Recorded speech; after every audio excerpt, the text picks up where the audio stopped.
All right, well, thanks so much, Jim, for the warm introduction. Thank you all for being here. So I'm delighted to have the chance to give these lectures together with my colleague, Kosuke and Imai, who I've learned a great deal from over the years. Let me just note that the slides that we're presenting today have been posted online on the NBER Methods Lecture website, so if you want to follow along, take notes, you can find them there. So the methods we're going to talk about today, Kosuke is going to focus on mediation analysis. I'm going to focus on surrogate indices. I want to start by way of motivation by noting that these methods are of great interest to us as social scientists, but also I think of tremendous relevance for policy questions. And just to illustrate that point concretely, I want to start by showing you an email I happened to get a week ago that illustrates the policy relevance of the questions we're going to talk about today, which was an inquiry from someone in the New York City Economic Development Corporation regarding a new workforce training program that they'd set up in the past couple of years in New York that seeks to build connections between people to help them find better jobs, motivated by a body of recent research which suggests that social capital is very important in the job search process and economic mobility more generally, and so on. So I'll just read this quote to you, which I think underscores the key issues we're going to be discussing today. So Diana Franco says, "We would love to gather any ideas to improve predictions we can make about the program's impacts. As you know, in government, we don't have the luxury of waiting 10 years to report solid outcomes. We need to be able to tell the program's story of impact on an ongoing basis. We are continuously innovating on how to be more efficient." So when I look at this quote, or many other similar emails that I've received, I'm sure a number of you have received, I think there are two fundamental questions that are being asked from a conceptual perspective. The first is whether we can find a way to measure impacts of new interventions that we might develop more quickly, rather than waiting to observe the long-term outcomes of interest.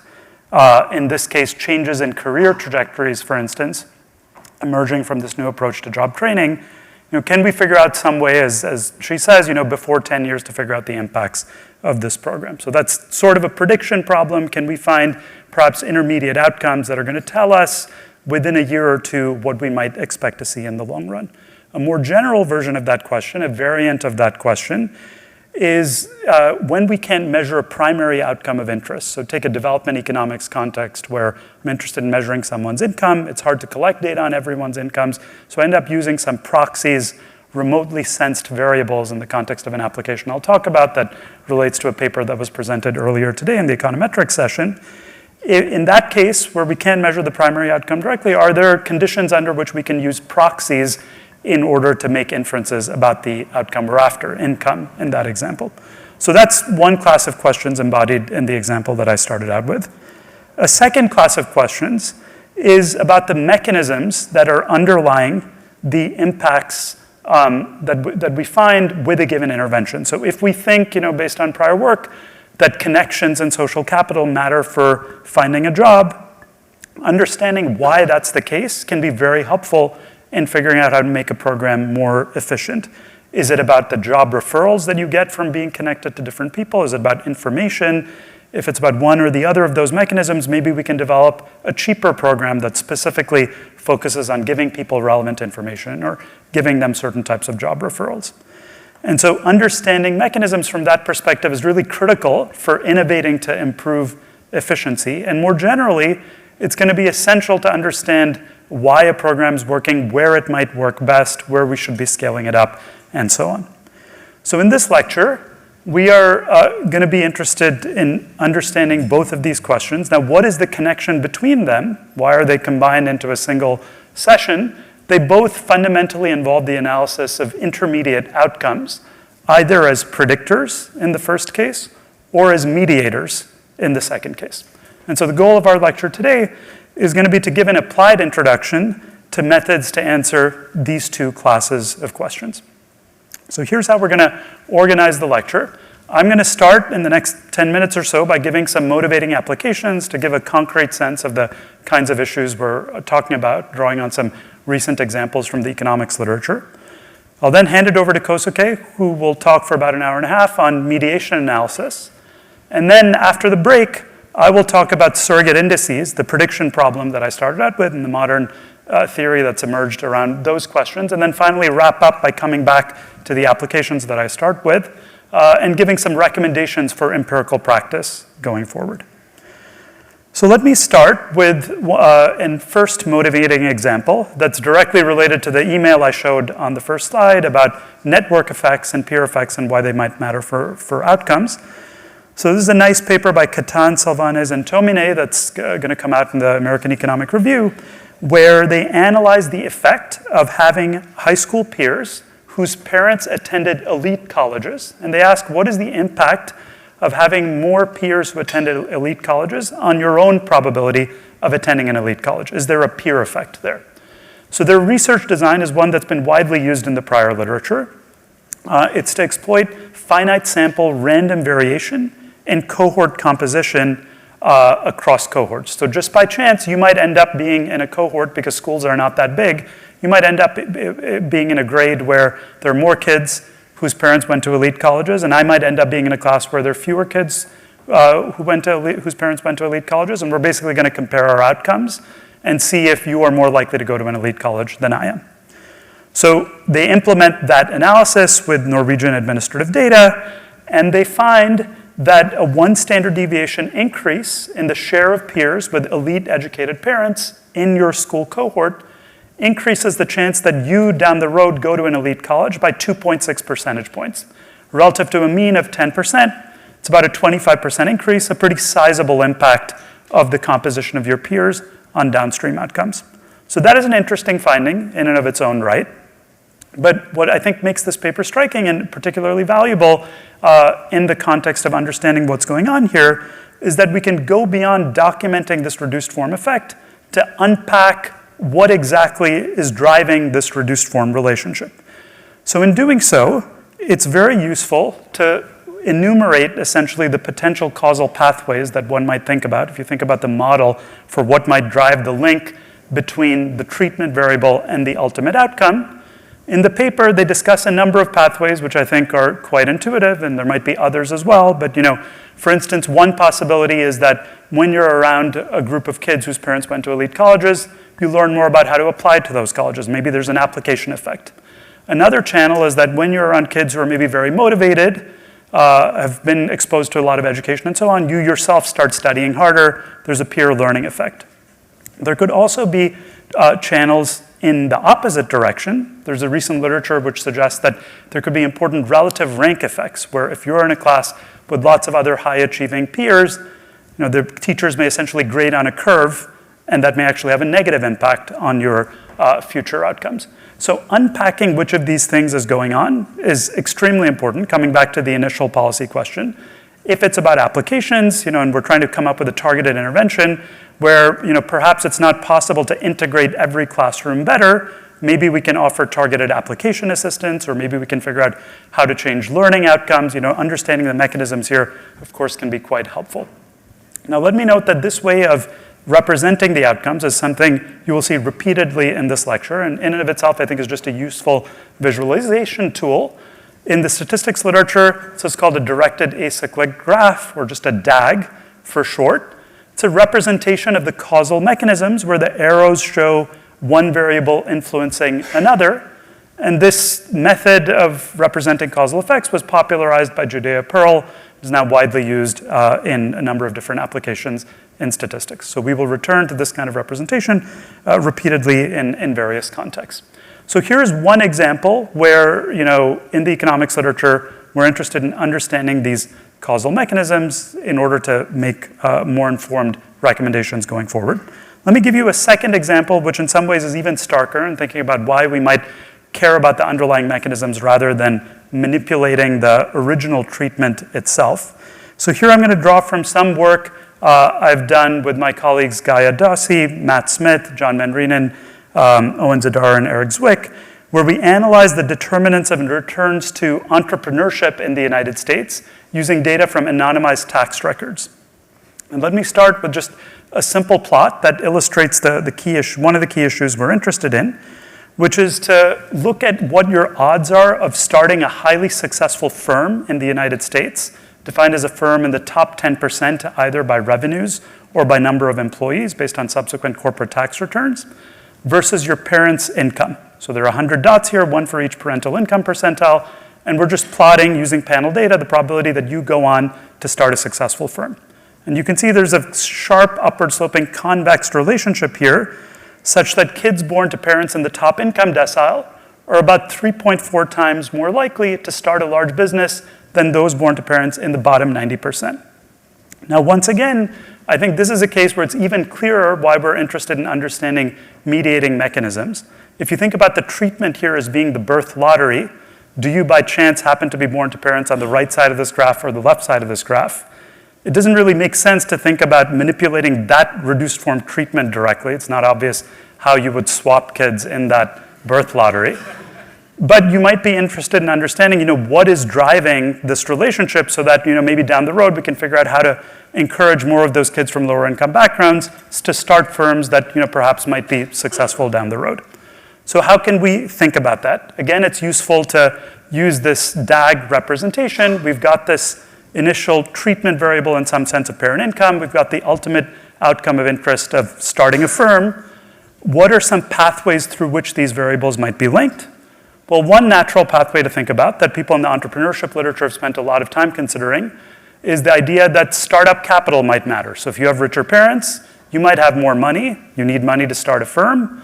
And maybe that's why kids from rich families are starting firms at higher rates. And that would have implications suggesting that maybe we want to provide tax credits or loans to people who have less resources to increase business startups, if that's the key mechanism. That's not the only possibility. Another class of possibilities related to broad literature on early childhood development and the labor economics literature is that childhood experiences or initial labor market experience, do you end up starting out in a job in the tech sector versus another sector? What kind of school did you go to? These upstream pipeline factors might end up mattering for whether you ultimately start a business. If this is what's going on, then you care about a completely different set of interventions in order to increase entrepreneurship down the road. So this is, again, a very clear case where we want to figure out what do these causal pathways look like, which of these mediating factors are more important. So before going into the methods of how we think one should go about doing this sort of analysis, I want to establish first sort of a benchmark with what I see just as an observer of the empirical literature. If you just attended Summer Institute talks over the past week, you will have noticed people tackling questions like this. So many presentations, typically first half is some sort of design-based presentation of a treatment effect, and then often the second half is some discussion of mechanisms, just trying to get at mediation.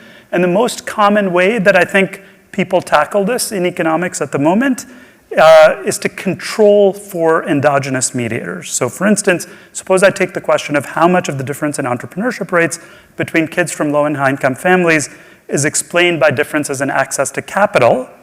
An intuitive, commonly used approach is to control for wealth at startup and measure how much of the raw gap in founding rates that we saw by parental income is explained by controlling for wealth. So just to show you concretely how that works in the context of this application, let's say we take this indicator for business startup that I was plotting initially and regress that on a dummy for having high income parents, which I'm going to define as parents in the top decile of the income distribution. I get a coefficient of 7.69 out of 1,000. So that's saying that kids with parents in the top 10% of the income distribution, they have a 7.69 out of 1,000 higher rate of starting a business, as we saw in that initial plot. So now, suppose we run that same OLS regression, but we add a control for the amount of wealth you have just prior to the business startup decision. You can see that that coefficient on the parents being in the top decile falls from 7.69 to 1.8. And so one interpretation of that is that in some statistical or accounting sense, wealth is accounting for 77% of the effect of parent income on entrepreneurship. So if you took the 77% number at face value, you would say wealth is clearly the most important determinant of this gap that we're seeing. And maybe tackling those differences in wealth through loans, tax credits, et cetera, is really going to change these entrepreneurship levels. Now, when you do this sort of analysis, many people implement this, but then are also somewhat suspicious of whether this is the right thing to do. I often find, perhaps you've had this experience in the context of a refereeing process. You submit a paper, you've got some set of results. One of the referees, often referee 2, will say something like, "That's all great, but You should say more about mechanisms. Have you considered controlling for some of the downstream factors? Let's get a sense of what the mediating mechanisms are. And then you do that, and then resubmit the paper, and often some other referee, or sometimes referee two themselves, as they say, well, that doesn't make any sense. This is a bad control. You're like, this analysis, is not really telling you anything. So we kind of go in circles, not totally clear, like, is this the right thing to do or not? And so the first part of this lecture, what Kosuke will discuss in a couple of minutes here, is trying to tackle that question. Under what assumptions is this very intuitive, simple approach of controlling for that endogenous mediator, to be precise, when is that actually valid? And then if that's not valid, in my sense is there are many applications where this is not, in fact, going to be a valid estimator.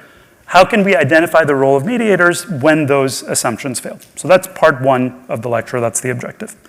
The second part of the lecture, coming back to this DAG, is to, again, going to return to this example at the very end and go beyond mediation. Suppose you figured out using some method that it's, say, startup capital or initial labor market experience that's most important in driving these differences in entrepreneurship.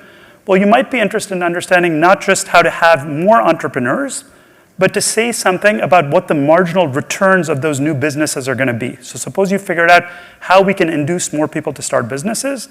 Are they going to start businesses that are successful, or are they going to start businesses that end up failing? It's quite important to understand what those marginal returns look like. Now you can see that I've introduced returns as an additional outcome at the end there. Standard notation in this DAG approach is to denote by open circles things that we don't measure directly. Closed solid circles are going to be things that we do see in the data. I've put the returns with an open circle, indicating that this is not something that we see directly in the data. Why don't we see it directly? Because it takes years to measure whether a business is truly successful. We have a censoring problem, typically in panels, right? In this context, you're going to need to see somebody from early childhood all the way to, say, 10 years after they start a business. That's a very long time. You may not have that data. And so in this context, a very common heuristic practice is to predict those long-term returns, as I was saying earlier, using proxies measured at earlier stages, things like employment right after you started the firm, revenues, and so on, with the logic that maybe that's a forecast of what those later outcomes are. And so in the second part of this lecture, which I will give after Kosuke's part, we'll essentially ask the same pair of questions. Under what assumptions is that approach of scaling up short-term impacts valid? And if those assumptions fail, are there other ways that we might be able to predict long-term impacts? So that's the setup. That's what we hope to accomplish in the next couple hours. And so with that, let me turn it over to Kosuke, who will talk about mediation analysis. Oh, okay. Is this okay? All right. Yeah, thanks for invitation. I was a little surprised when I got email from Jim, and wasn't sure what I should do it for two reasons. One, I've never given a talk at the economics conference. And two, the causal mediation is, let's say, a controversial topic. So there are many reasons why I shouldn't do it, but I feel like I'll get to learn about this literature again, and also working with Raj. It's impossible to refuse. So here I am. Okay, so today I'm going to talk about mediation. It's going to be a lot more details of how mediation analysis work. I'm not going to be able to recommend, you should do this or that, but I'm trying to sort of cover the basis so that different approaches require different assumptions, so people can evaluate based on, depending on the application that they have. So let me get into this. So first I'm going to try to set the stage by defining some of the key quantities that mediation analysis is typically interested in. Okay. So the starting off, it's the DAG that Raj introduced in his part. So here we have outcome Y and the treatment T, and the mediator is M. Okay, so the mediator is the variable that we think is maybe representing the mechanism of the treatment effect. And the goal, I think the quantity of interest is really about this idea of direct effect and indirect effect. So indirect effect is basically the treatment affecting the outcome through the mediator of interest. That's your hypothesis. And the direct effect is basically everything else, right, other than the mediator of interest. So we're trying to sort of estimate these two types of effects. But there are many different ways to sort of define formally how these effects actually mean. Okay? The DAG is useful because this mediation analysis is really about the analysis of causal structure. So trying to sort of think about the sequence of the causal path. And to do that, the DAG is actually a formal way of doing it. So it looks like a little cute figure, but actually it's equivalent to the non-parametric structure equation model, which I think many economists are familiar with. And you can think of this DAG is equivalent to these two sets of equations here. So mediator is a function of the treatment and some error. And outcome is a function of the treatment and the mediator and some error. And usually these errors are assumed to be IID and removed from the DAG itself. So you don't actually put those in the DAG itself. But what I want you to know is that these are equivalent. So there is a lot of theorems about the DAG operations which has a mathematical representation. Okay, so the first way to sort of think about the direct and indirect effect is something called the control direct effect. Okay? To understand this, we have to use the potential outcomes notation. So y as a function of the treatment and the mediator.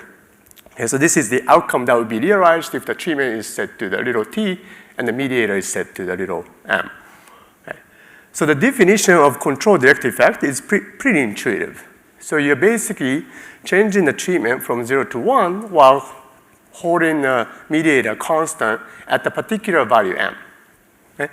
So you can define this at the individual level, and if you average it over the population, you get average control direct effect. Okay? Now interpretation, as I said, it's basically direct effect of the treatment while holding the mediator at the particular value m.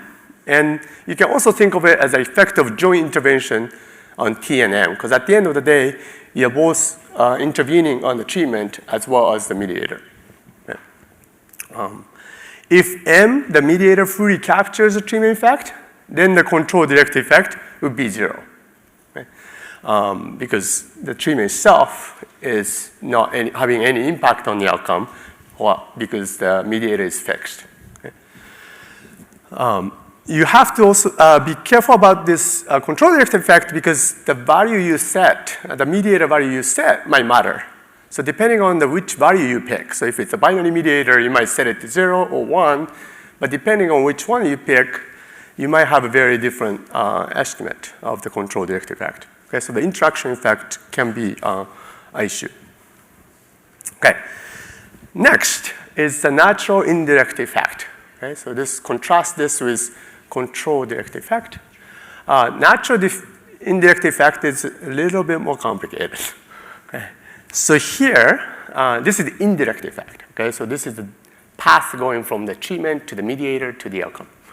So here we are holding the treatment constant at t, but changing the mediator from the value that would be realized under control condition to the value that would be realized under the treatment condition. So this basically represents the treatment change, mediator change induced by the treatment. Okay? And again, you can represent this at the individual level or average over the population, and you can get the average natural indirect effect. Okay? So the interpretation of this is the effect of changing M on Y induced by the treatment. Okay? So the treatment changes, that shifts the mediator, and that affects the outcome.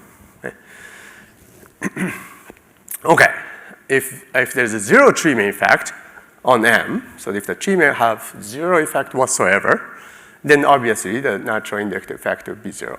And similarly, if the mediator has 0 effect on the outcome, then the natural indirect effect would be 0. So a lot of people think that this sort of represents what we think of causal mechanism, because we are blocking the direct effect, the treatment to the outcome, while trying to estimate the effect of the treatment change on the outcome that travels through the mediator of interest. Okay.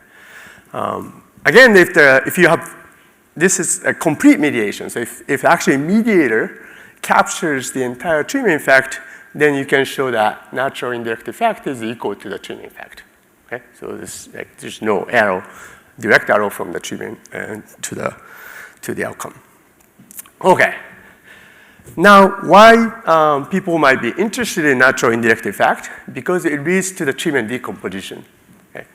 So the treatment decomposition, to understand this, you have to understand the counterpart, direct effect counterpart of natural indirect effect, which is the natural direct effect. So here, we are changing the treatment from 0 to 1 while holding the mediator constant. Okay? But instead of holding the mediator constant at a particular value, like in the control direct effect, here we are holding it at the natural value under certain treatment condition. Okay? So it could be under the control condition or the treatment condition. Okay? So again, we can define this at the individual level, changing the treatment from 0 to 1, holding the mediator constant at the natural value, or the population level at the average natural direct effect. Okay? So we talked about this. So this is basically like changing the treatment from 0 to 1 while holding m constant at m of t. Okay? Now, this represents all mechanism other than m. So this is kind of important because this little horizontal arrow, there could be a lot going on there. Okay? The m is the one that you care about, but there's many other mechanisms possibly. If you have a complete mediation, then natural direct effect will be 0.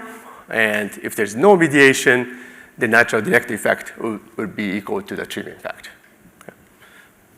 So the effective decomposition is the total effect of the treatment. So this is the usual sort of reduced form effect can be decomposed into the natural direct effect and natural indirect effect.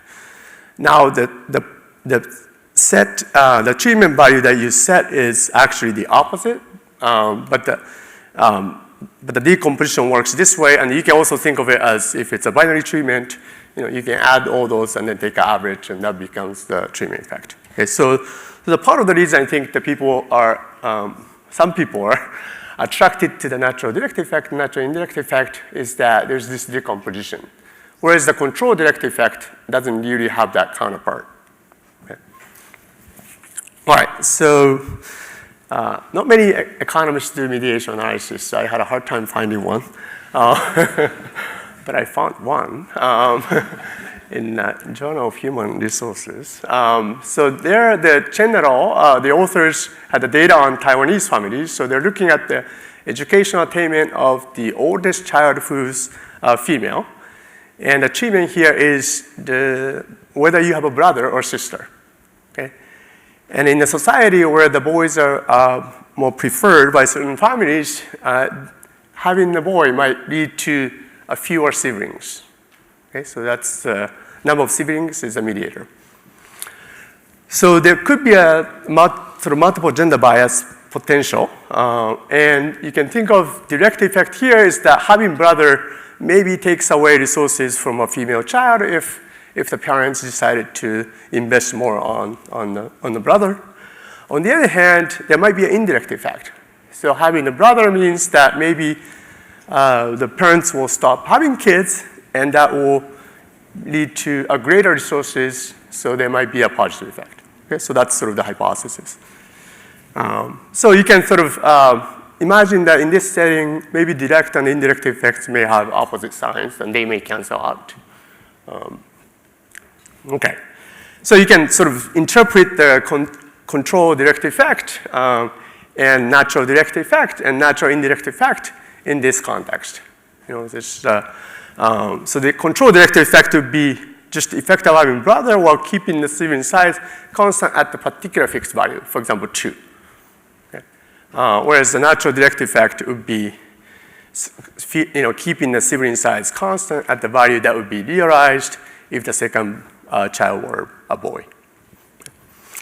Okay, so that's sort of the three quantities that I'm going to focus on. So just to summarize up to now, so the causal mechanism is really about how and why, not just whether the treatment affects outcomes, and we're trying to do that by looking at the intermediate outcome. Okay? So it's really about the understanding of causal structure. So the DAG is traditionally being used to represent these quantities. So I've introduced these three common quantities that people look at. And there's an effective composition for the natural direct and natural indirect effect, not for the control direct effect. And we can, but both of them have this like nice complete mediation, no mediation case, resulting in what we would expect. Okay. So next part is the standard sort of mediation analysis. So under what assumptions, like Raji said, the standard mediation analysis is valid. So I've tried to sort of illustrate what those assumptions are and how to understand them. Okay, so let's start with linear structural equation model because it gives us a lot of good intuition. So the simplest one would be something like this, where the mediator is linear model as a function of the treatment. I'm going to just omit the bunch of controls that you might have just for the sake of notational simplicity. And then outcome is just a linear model as a function of the treatment and a mediator. Okay? It turns out under this model, okay, I'm not talking yet about how you estimate this model, but under this model, if this model is true and if you know the parameter values, then you can show that the average control direct effect and average natural direct effect is actually identical. Okay? And actually it doesn't even depend on what value you set, M or T. Okay? No matter what those are, this is essentially the same. Okay? Natural indirect effect is a product of two coefficients. It's a treatment effect on the mediator and the mediator effect on the outcome. Okay? So that makes sense because if you change the treatment, that will change the mediator, and then that change will have an impact on the outcome. Okay, so in this case, the CDE and NDE are identical. So we don't have to worry about those differences, subtle differences. Okay. Great. Now we're going to add the interaction. Okay, so what I did is added this treatment mediator interaction. It seems a reasonable thing to do. Now the CDE is a little bit different. Now it's going to depend on what value you're going to set the mediator to because you have this interaction. And the natural direct effect is going to be also different. Now it's going to depend on which natural value you're going to pick. So it depends on this little t. Okay, so these red parts are different from what you had before. Okay, so yeah, so okay, here we go. Yeah, so now we have interaction. So now that there's a difference between the control direct effect and natural direct effect. It's going to depend on which value you pick, and the value is going to be different. Okay. Okay, so one thing I wanted to take away from this is that the interaction can be important. Treatment mediator interaction, you see later also that plays some role when you're thinking about analyzing this type of data. Okay, now let's make it one more step and make it a little bit more, even more complicated. So previously I assumed that everywhere has the same effect. Okay, so the coefficient is exactly the same for everybody. Now I want to relax that and then say, okay, there might be heterogeneity. So suppose that every coefficient can be different, take a different value for everybody. Okay? So that's why you have this little I parenthesis for each coefficient. Okay. So under this case, control direct effect actually isn't that different. The only thing that's different is that there's a little bar, upper bar here, which is basically average effect, average coefficient of everybody. Okay, so in a linear regression, we can estimate that, so it won't be a problem. Now, the natural direct effect, it's going to have a little bit more complication. So here, we have average value, average coefficients, average across people, but we also have this product of this individual level coefficient, okay? And I'm not taking this out of the expectation because they could be correlated. Similarly, the natural indirect effect has this individual level coefficient, the product of it. And so I'm not touching it because it could be correlated. So this is maybe a problem because the heterogeneous effects could be correlated with each other. Okay. For example, like these two product expectation of these two individual level coefficient is not going to be equal to the product of two averages if they are correlated. Okay? So we can't just estimate the averages and then compute the product.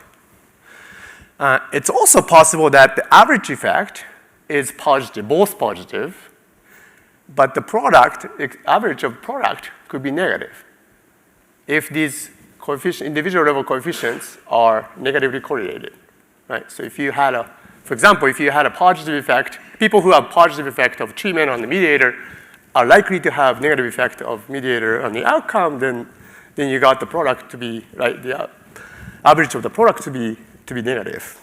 Okay. Unfortunately, so these averages we can identify them under exogeneity, but these are fundamentally unidentifiable because we don't really observe individual level coefficients or individual level tuning effect. Okay, so this I'm trying to illustrate that heterogeneity may play a role here. Right? If we assume homogeneity, things might be nice, and if we assume no interaction, maybe we can just run regression and go home. But with the interaction and heterogeneity, things can get complicated. So this sort of motivates a little bit more fundamental understanding of non-parametric identification. So let's not sort of make any assumptions about the model and think about what are the assumptions really we need in order to identify these things. Okay. All right. So let's first think about the identification of control direct effect. Okay. So here we have a DAG. I just added X, which is a pre-treatment confounders, which may affect treatment mediator outcome. And we are interested in control direct effect, is interested in this red arrow. Okay? The assumptions here is pretty standard. Okay? So the treatment is as if random given X. So it's independent of all potential outcomes, all potential mediator values. And the mediator is conditioning on the pre-treatment covariates, and the treatment is independent of the potential outcomes where the M may take a different value. Okay? And then we have overlap assumption that every treatment value and mediator value is right, has at least have some chance of being realized given pre-treatment values. Okay? So this is sort of standard exogeneity assumption. Okay? And in that case, we can just run regression. Okay? So we can just run regression, estimate the regression of Y on T and M on X, hold M constant, change the treatment 0 to 1, and try to estimate the control direct effect. Okay? So under this sort of exogeneity assumption, control direct effect, we can identify in the usual way. Now, what about the natural direct effect and the indirect effect? Okay, so here things are a little bit more subtle. Okay? So now this is just an assumption that I took from the previous slide. There's a slight subtlety there where I was conditioning on the treatment equals set T, and when I talk about the conditional independence of the mediator and the potential outcome, I was also conditioning picking the same T. Okay? So treatment has been realized, and the mediator is being assigned. Mediator is assigned in such a way that it's conditionally independent of the potential outcome with different value of M. Okay? But the same T, because the treatment has been realized. Okay?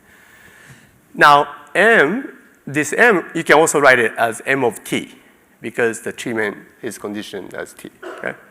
Now, in order to identify natural direct and natural indirect effect, we have to strengthen this assumption with something called the cross-world independence. Okay? The only difference is this little tilde. Right? So what this means is that you need to consider not only the conditional independence of mediator with potential outcome with different M given the same T that's been realized, you also need to consider the counterfactual world if the treatment were different. Okay? Some people's brain might be hurting. But, so this is, well, this assumption may be controversial in a couple ways. Okay? You can think of it as every M at the beginning of the study has a bunch of different potential outcomes depending on what the treatment is going to be and what the mediator is going to be. And the way that the mediator is being assigned down the road is independent of all those attributes. Okay? So that's one reason. But it's still you're considering the counterfactual order, what could have happened in the treatment. Okay? But this conditional independence is important. So at the very sort of accounting level, you're imposing additional conditional independence, right? So instead of just looking at the potential outcome at the t, you're also considering different t. Okay? But it turns out, for now I'm going to say that's what the assumption is required, but it turns out that has an important implication. Okay? And I'll come back to this. Okay. Now, once you make this assumption, the cross-word independence, conditional independence, then you can identify the natural direct effect and natural indirect effect in the usual way. Okay? So what you can do for the natural direct effect is you change the t from 0 to 1, so you fit the regression, you estimate this conditional expectation function, and when you set the mediator, you model that under the treatment conditions. So you have to model mediator under each treatment status, and then basically impute that into this model. So this sort of fits exactly how the definition looks like, right? Because you're going to be inserting m of t. Okay, and same thing with the natural indirect effect. Here, we're going to change the m of 1. We're going to model both m of 1, m of 0, and then put that in and take a difference. Okay. Now, why is the natural indirect effect and natural direct effect is different from control direct effect in terms of identification when you just add the little t prime instead of t? Okay. It's actually easy to think about that if you think about just an experiment. Okay. So suppose you run 2 experiments. One is you randomize the treatment and you just observe mediator and the outcome and you record that. The second experiment, you separate sample, you randomize t and m, and then you observe y. Okay, so suppose you run those 2 experiments. What you can learn is the distribution of m of t, as well as distribution of y of t when the m is realized under that value, treatment value. That's sort of, these are 2 quantities you get to learn from the first experiment. And from the second experiment, you get to learn this potential outcome distribution because you set the treatment and mediator randomly to a particular value. Okay? Now, this obviously identifies the control direct effect because we got this distribution, so we just need to take expectation and set the treatment to 0, 1, holding m constant. Okay? But this doesn't identify natural direct effect and natural indirect effect because for that, we need something different. This m of t has to be m of t prime. Okay. So randomization of m can't really break the natural value of m, t, and yt prime m. So you can do partial identification, but it turns out that you can show that the sharp bounds without any additional assumption always contain 0. Okay, so the sign of the natural direct effect and natural indirect effect is not identifiable. And I'll come back to some of these issues later when we talk about the partial identification issues. Okay. So what kind of experiment do we need, ideally, to do natural direct effect and natural indirect effect? Maybe something like what we can think of like crossover design. So crossover design is like a 2-stage experiment on the same sample. In the first stage, we're going to randomize the treatment and observe mediator and outcome, just like we did in this one experiment here. But in the second stage, you're going to use the same sample, and for the people who got the treatment, they will be assigned to the control. And people who got the control condition in the first stage will be assigned to the treatment. Okay? While also intervening on the mediator at the value that you observe in the first stage. Okay, so that's really what you need to do in order to observe these quantities. So from the first one, we get to observe this and this. Like we get to observe what would be the mediator for a particular person on the treatment condition T, and then the outcome. And then the second one, we're going to set the treatment to the opposite condition, but the whole mediator at the same, the value that you observed in the first stage. Okay, so this is what you really need in order to point identify natural direct effect and indirect effect. That's why the standard sort of experiment would not be sufficient. Okay, so obviously in this kind of experiment, you have to assume like there's no carryover effect, right? So the only thing that matters is each experiment is separate. The previous experiment is not really affecting the second experiment, even if they are on the same sample. Okay, so that sort of gives a sense of like control direct effect. See, this is much easier to identify compared to the natural direct effect and natural indirect effect. Even though the identification assumption, if you just look at the math, it's just a very slight difference. Okay. All right. There's the other way of identifying these effects, and I talked about the interaction as being important. And it's actually, we can also assume no interaction effect and identify these effects, okay? What's important though is that the assumption has to be at the individual level, okay? Not on the average. Okay, so here, we are saying the effect of the treatment when the mediator is whole constant at a particular value of m is the same, regardless of what value of the mediator you pick. Okay? Under this assumption, the natural direct effect and not control direct effect is actually identical. Okay? So once you are able to identify control direct effect, natural direct effect is identified. If you subtract that from the average treatment effect, then you get the natural indirect effect. Okay? So obviously we can test this implication, but one thing to remember is that this is an individual level assumption, and what I'm writing here is that testing the group level no interaction effect conditional on the covariance. So it's a testable implication, but it's not the direct test of the, this is just the individual effect, level effect is not observable. So the only thing you can do is to really look at the group level test.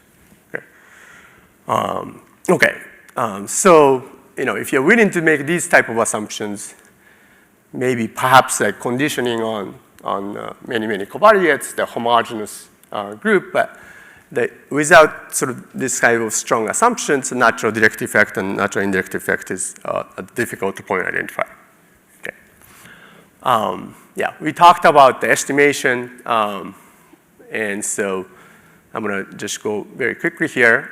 So we basically, once, if you're willing to assume the cross-wall counterfactual, you can basically predict given each treatment value and predict outcome by first setting the treatment to a particular value and the mediator to a natural value of interest. So you can basically estimate all these things. Basically, you can impute these in this identification formula. Okay? So it's essentially fitting the regression of y given m on t, and m given t and x, and then imputing m of 1, m of 0 to calculate these effects. Okay. And natural direct effect is also. So this is sort of standard mediation analysis one might do, and the linear case, you saw that formula that I showed you. Okay. There are some weighting methods. I'm not going to go too much into detail of the estimation, but I just want to mention that instead of just running regressions, you can also do weighting. Okay, so here, there are different weighting formulas. So this is the type of quantity you want to estimate. So it's the average of potential outcome. Treatment is set to little t. But the mediator is set to the different value of the treatment status. Okay?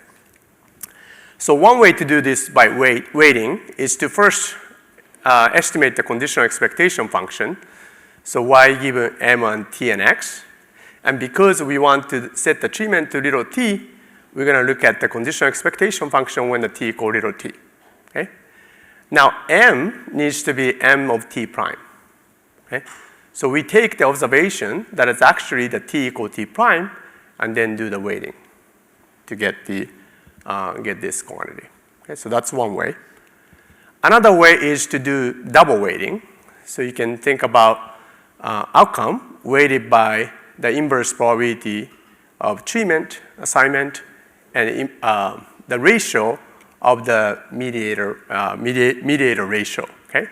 Under the t equal t and t equal t prime. So what we are observing is when the t equal t, so you do inverse weighting, but we need to get to the mt prime, so we multiply by the density of mediator and the t prime so that the values of mediator that's likely under t prime will be upweighted relative to the value that will be realized under the treatment. Okay? Now, if you use the Bayes rule, you can get the same formula becomes something like this. And this is nice because it's all modeling the treatment. Okay, so sometimes the mediator is high dimensional. So you might have multiple mediators. In those cases, modeling these might be a little awkward or difficult. Whereas this expression, just using the Bayes rule here, is all about predicting the treatment. So if the treatment is binary, that's much easier. It's much easier than the multiple mediator modeling all at the same time. But what's funny is that the treatment is regressed on mediator and x in this case. Okay, so, but that comes from the Bayes rule. Okay, so there's a lot of literature in this sort of estimation problem. So there's multiply robust, same parametric estimator leveraging this type of representation. And I think there's even double machine learning if people want to use the machine learning techniques. Okay, so this is all under the assumption of this no confounding, no unobserved confounding cross-world independence. So obviously those assumptions are very, very strong. Even the experiment cannot recover it. So the sensitivity analysis is really, really important. Okay? So I think I've seen a lot of sensitivity analysis papers starting to appear in econometrics as well. But you can imagine that when the assumptions are untestable or unverifiable, it's important to examine the robustness of empirical findings to their potential violation.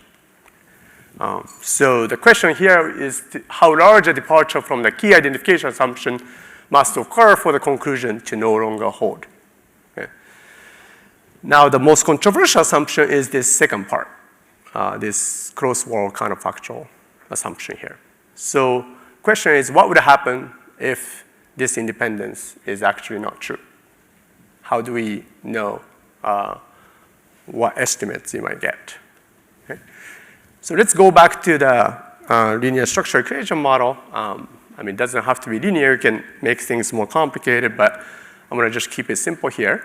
So suppose that in the error term, we had this unobserved confounder, ui, and that unobserved confounder also appears in the error term of the mediator.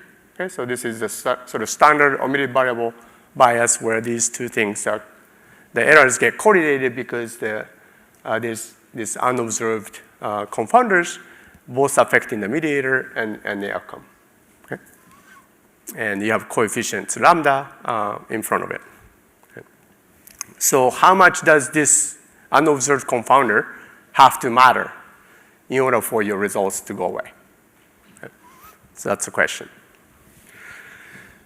So what the parameterization I found it useful is R square, using R square. Okay? So there's sort of two ways to do it. One is to think about how much this unobserved confounder, the variance of that is, how big is that relative to the entire error term. So in the error term, how much of that is actually unobserved confounder? terms of the variance. So it's a ratio of the variance.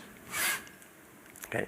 Another one is, instead of looking at the error term, you can also look at the original mediator variance. So how big the unobserved confounder has to be in terms of the explaining the original variance of the mediator or the outcome for the results to go away. Okay? It turns out, in order to do sensitivity analysis in this setting, you also have to know the direction of the effects. Okay? So you have to know the sign of these two equations. Okay? So these two lambdas that I had. So if you remember this sign of that. Okay? So this sign, it's 1 if it's the same direction, if negative 1 if opposite direction. So if this unobserved confounder affects the outcome and the mediator in the same direction or the opposite direction. Okay. Once we specify all these parameters, then we can calculate the effects. Okay. So here, I'm putting a contour plot. On the left, I have the case where the effects are opposite, and the case on the right, I have the case where the effects direction is the same. Okay? And on the upper half, I have, in terms of the variance, proportion of variance relative to the variance of the error term, the entire error term. And the bottom, I have in terms of original variance, the variance of the original variable, mediator, and the outcome. X-axis is the mediator, y-axis is the outcome. Okay? So if you assume the cross-word independence, it's right here. Okay? There's no unobserved confounder. So the effect is 0 and 0.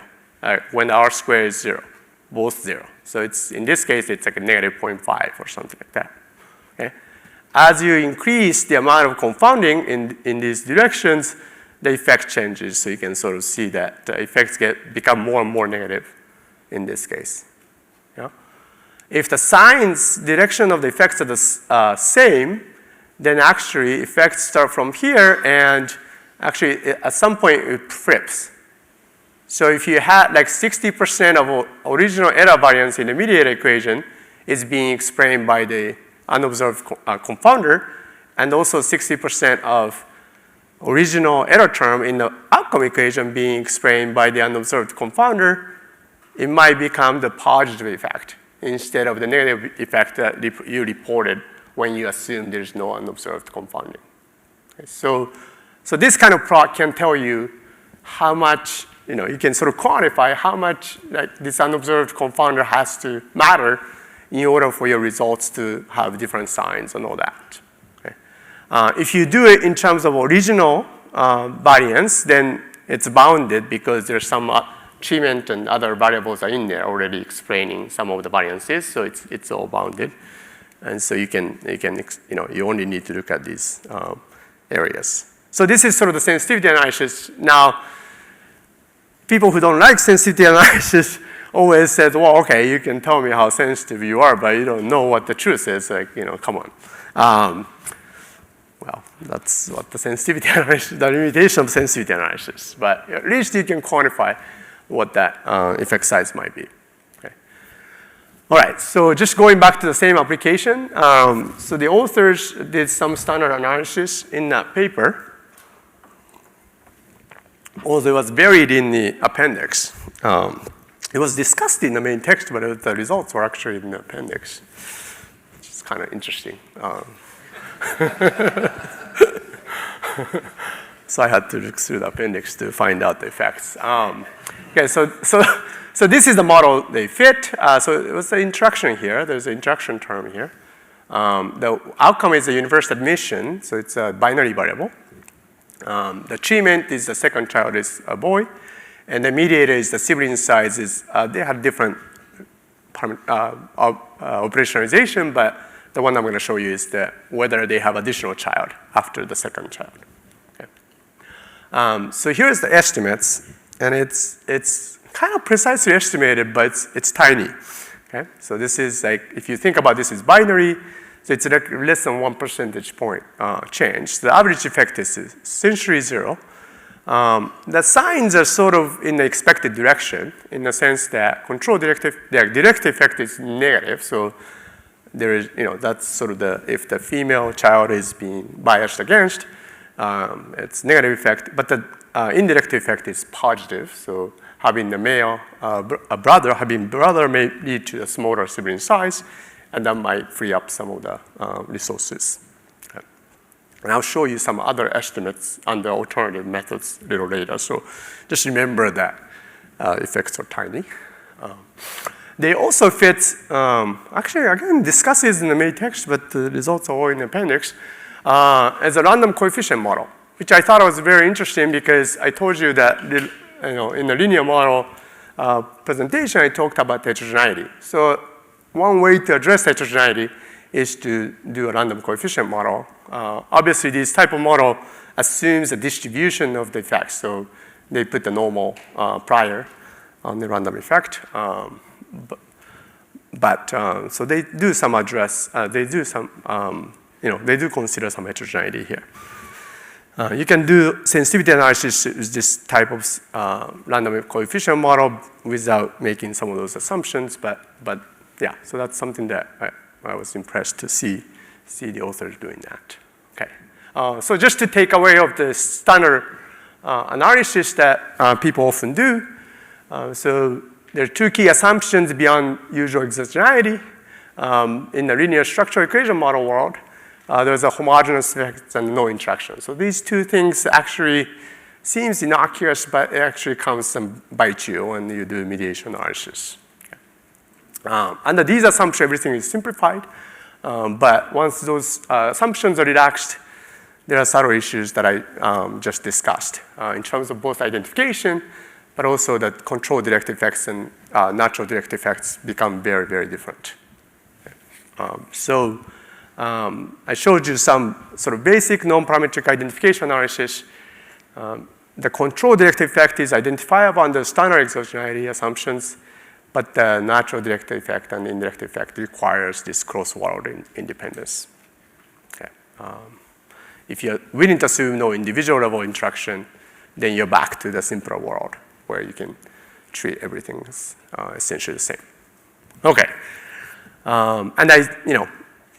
So the fundamentally, I think when M is randomized, you're basically setting the mediator to a particular value. So that doesn't really tell you anything about natural value. And yet, often the causal mechanism, people care about natural value. So that's really the tension. So the experimental intervention is an effective intervention. But natural direct indirect effect is really talking about how treatment induces the change in the mediator. So in this type of setting, sensitivity analysis is very, very important. Okay. Now we got sort of covered the basics of the mediation analysis. I want to talk about how we might cope identification difficulties. Now, I try to sort of think through, some of the methods that's proposed in the literature. Each one has its own assumptions or subtlety and difficulties, but I'm hoping to give you some sense of what kind of strategies out there. Okay, and of course, you're all economists, so why not instrument? So the natural thing you might want to do is you got the problem of mediator endogeneity, so why don't you find the instrument? Okay, so here's a Z instrument that's affecting the mediator. Now we're going to allow the unobserved confounder. So in the DAG, if you see the dotted arc, that means that there's an unobserved confounder there, affecting both the mediator and the outcome. Okay. So now the mediator is a function of the treatment and the instrument. We can make an exclusion restriction assumption, the usual, where outcome is going to depend on Z only through treatment and mediator. Okay, so there's no direct arrow going there. So we can represent this DAG using the non-parametric structural equation model. And Y is a function of M and T, and M is now a function of T and Z. So you have this instrument. And we're going to allow now that there might be a dependence in the error term. Right? So previously, we just ignored and hoped that there's no correlation there. Okay. So this is actually, in econometrics, I think people call a triangular system. I'm hoping that's terminology is right. And a lot of smart people figured out how to estimate this type of equations. So I think the paper I found most sort of close to this is the Giro and Newey's paper about I think exactly this setup using a control function approach. Okay? So if M and Z are continuous, we can use the control function approach. What is that? So again, I'm not sure if I should be lecturing about this, but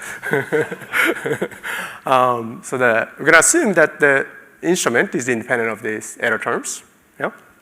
And then there's this monotonicity thing, right? So there's this duality between like rate approach and latent index model thing. Many of you probably know. So what this says is that condition on the T and Z, this error term is monotonic, right? Monotonic relationship between M and this error term. Okay? So you can think of it as like a scalar, it's sort of additive error term, scalar error term. Okay? Once if you assume this, they show, in engineering, show that you can have this control function. What is control function? If you throw that in a regression, the endogeneity is solved, right? That's the magic function, the control function. And the control function in this case is a conditional distribution function. So M given T and Z, and which is basically the distribution function of error term. Okay? So that sounds super complicated, but if you think about control function approach to two-stage least squares, what do? We regress Y on M and T and the first stage residual. Right? Because the first stage residual is a control function. Okay? So in the linear case, that's an alternative way of doing two-stage least squares, and that regenerizes in this non-parametric setup. Okay? So there's a paper by two economists who also consider this type of approach when the treatment is also endogenous, and you have to find another instrument for the treatment.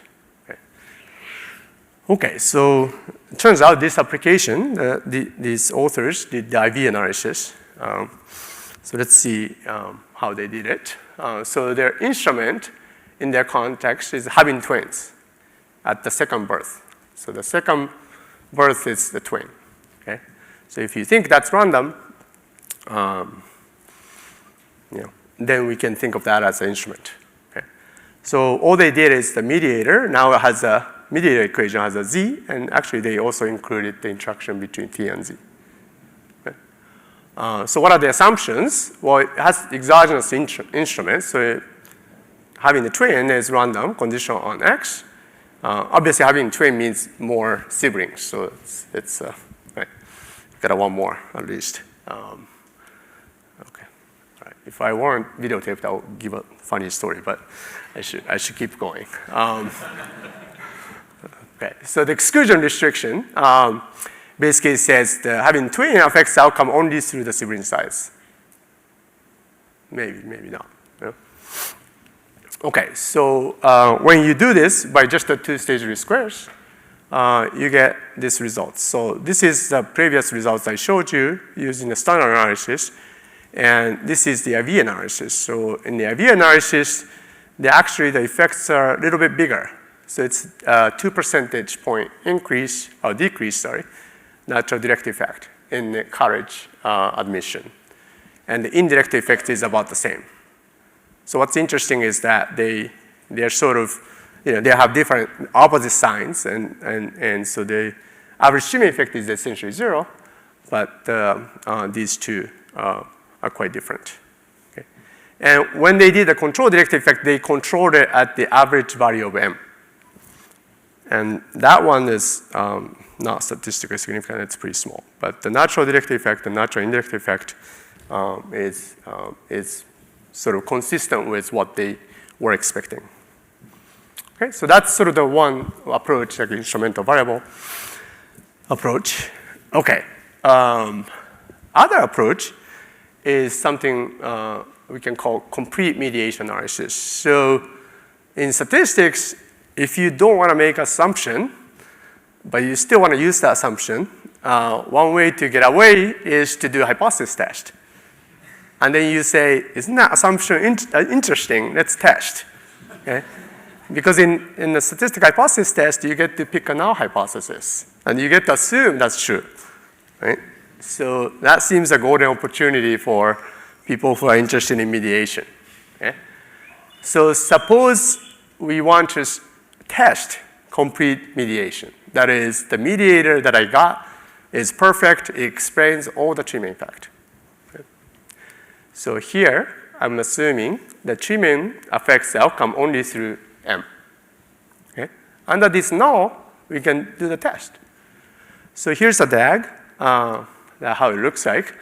The assumption is no unobserved confounding between T and Y. So if you see, there's no arc, direct arc between T and Y. Okay, T and Y can be correlated, but only through these two arcs. So you could have unobserved confounding between T and M, and you could also have unobserved confounding between M and Y. You just can't have unobserved confounding between T and Y. Okay? This is actually not that bad, because if I randomize T, then I don't have to worry about the unobserved confounding. Okay? So actually, I can use this in the randomized experiment. And also, M can be multivariate. Okay? So if this DAG is actually true, then we can do conditional independence test. Okay? Because once I condition M and X, then the T and Y are independent. Okay? So and we know how to do this. There are a bunch of different ways of doing it.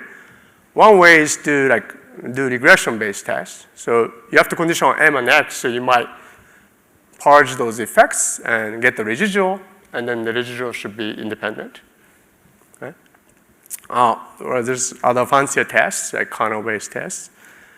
There's also a paper, I think, this morning that talks about this condition, complete mediation analysis, where they look at basically the same test, slightly different way of writing, but checking the treatment condition is independent of Y and a particular value of M. Okay? So it's all, I think, the same idea of, okay, we have all these assumptions that we don't believe. Can we do anything about it? Well, maybe if we collect a lot of mediators that we think it matters, and we can do this test. Now, you have to be careful about, failure to reject the null is not the endorsement of the null, so you have to be sufficiently powered to use this kind of test. But that's pretty promising. Okay? And in the randomized experiment, especially, we know that this assumption is satisfied. Okay? So that's good. Like, this is a test of complete mediation. If you are in observational studies, then there could be an observed confounding between T and Y. So, the rejection of the null may be because of that. We don't know what the reason if you reject the null. Right. Okay. Now, if you don't like any of this, there's something called implicit mediation. Yeah? What if we want to avoid the untestable assumption at all costs? What can we infer from average treatment effect on the mediator, well identified in the randomized experiment, average treatment effect on the outcome, well identified, randomized experiment, without such assumptions? Okay? So people have talked about this because they realize the assumptions are strong, they don't want to assume it, and can we do something about it? Okay? So this is a table from Bullock and Green in, I think, psychological science or something like that. And they have this table. Like, this is implicit mediation. So X is a treatment here. X affects M and Y. Inference, M may be a mediator. Reason, is that X appears to influence M and has effects, seems to coincide with a change in Y, as would be expected if M were a mediator. Okay, so that's inference. It's rather informal inference, but it is. The treatment affects mediator, but not Y. Mediator appears not to be a mediator. M appears not to be a mediator. Although treatment affects M, this effect seems not to have any consequences for Y. Okay? So this sort of like, I mean, you might be thinking about this as like, oh, like this is too fuzzy. But we do this all the time. Like if you read a lot of papers, I mean, people may not, put it in a table, but like in the discussion, there's often of this type. Okay? So it's important to know, like, is that valid? Okay. So we can do some kind of simple identification analysis of this kind of implicit mediation. So the question is, does average treatment effect on mediator equals 0 imply natural indirect effect equals 0 or natural direct effect not 0? Does knowing the sign, how the treatment affects the mediator and treatment affects the outcome, does that say anything about the sign of the natural indirect effect? Okay? Unfortunately, the answer is no. Okay? Even the no assumption bounds from the parallel experiment design, where you can actually have two experiments, one where the T is randomized and T and M is randomized, we know that the bounds contains the 0. Okay? So I think none of that inference in the previous table is actually valid without additional assumptions.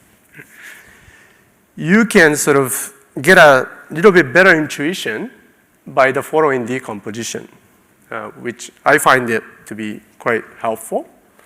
So if you think about natural indirect effect in the binary mediator case, okay, so in the binary mediator case, you can imagine there are compliers, there's people who are, mediator is equal to 1 only when the treatment is received, and defier would be the opposite, and then always taker and never takers who is not affected at all by the treatment. Okay? So if the treatment doesn't affect the mediator, then those people, natural indirect effect is 0.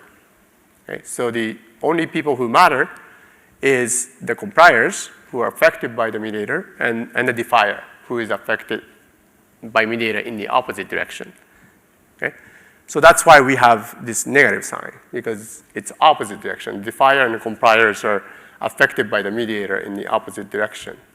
Okay?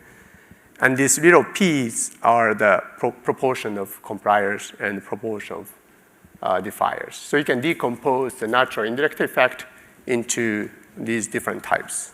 Okay? And we know that if you have no effect on a mediator, those effects are 0. So you end up with these two subgroup effects. And obviously, like, we have no way of knowing this, because you're trying to get effect of mediator from 0 to 1 when you control for T. But in the standard case, the mediator is endogenous. So we have no way of identifying this. And also, we have no way of knowing who is a complier, who is a defier. So this is sort of gives you a reason why there's a very little, if this could go any direction in terms of natural indirect effect. Now, if we assume cross-word independence, then these M's are independent of the potential outcomes. Remember that that's independence. Okay? So then we can drop this conditioning. The defier and complier doesn't matter. Okay? Then once you do that, or you can think of this as a homogeneity assumption. Like compliers and defiers have the same effect of mediator on the outcome. Once you do that, then you get usual product rule, okay? Which is the average treatment effect of mediator on the outcome multiplied by average treatment effect on the mediator. So that's the usual product rule of the standard mediation analysis. So I found this type of sort of, again, the heterogeneity matters, and cross-word assumption basically removes that heterogeneity. All right. We can also think about monotonicity. How are we doing with my time? 20? 15? Okay. Yeah. So some of these analysis is also in the Blackwell paper and Kwan-Roth paper. Suppose we assume monotonicity, so let's get rid of the fires. So we are left with the compliers. Maybe we can do something. Okay? But it turns out even in that case, there's a typo here, this should be minimum. Even in that case, the natural indirect effect, the sign is not identified. So a lot of these sort of this informal discussion that goes on in implicit mediation, I don't think is really valid. This analysis shows. Okay, so basically there are two fundamental difficulties. One is the effect heterogeneity. Everyone could have different effect. And there's the endogeneity of mediators. So because you're not able to assume exogeneity of the mediator, that those two things makes things very difficult for the natural direct and indirect effect. Okay. All right, so just take away. The first thing I talked about is the instrumental variable approach. That seems the natural way of addressing the endogeneity problem. As long as the instrument is exogenous and exclusion restriction holds, that approach seems to be a good, reasonable solution. And non-parametric estimation is, I think, in theory possible. In practice, the conditional distribution function estimation is probably a little difficult if the covariates are high dimensional in particular. Okay? But there are tools out there that tries to address this. Complete mediation is a hypothesis testing approach. I think it's, if you like cleaner way, maybe this is the way, one way to do it. No need to really assume exogeneity of mediator. You can allow unobserved confounders. And no unobserved confounding between T and Y needs to be assumed, but in RCT, this is satisfied. Okay.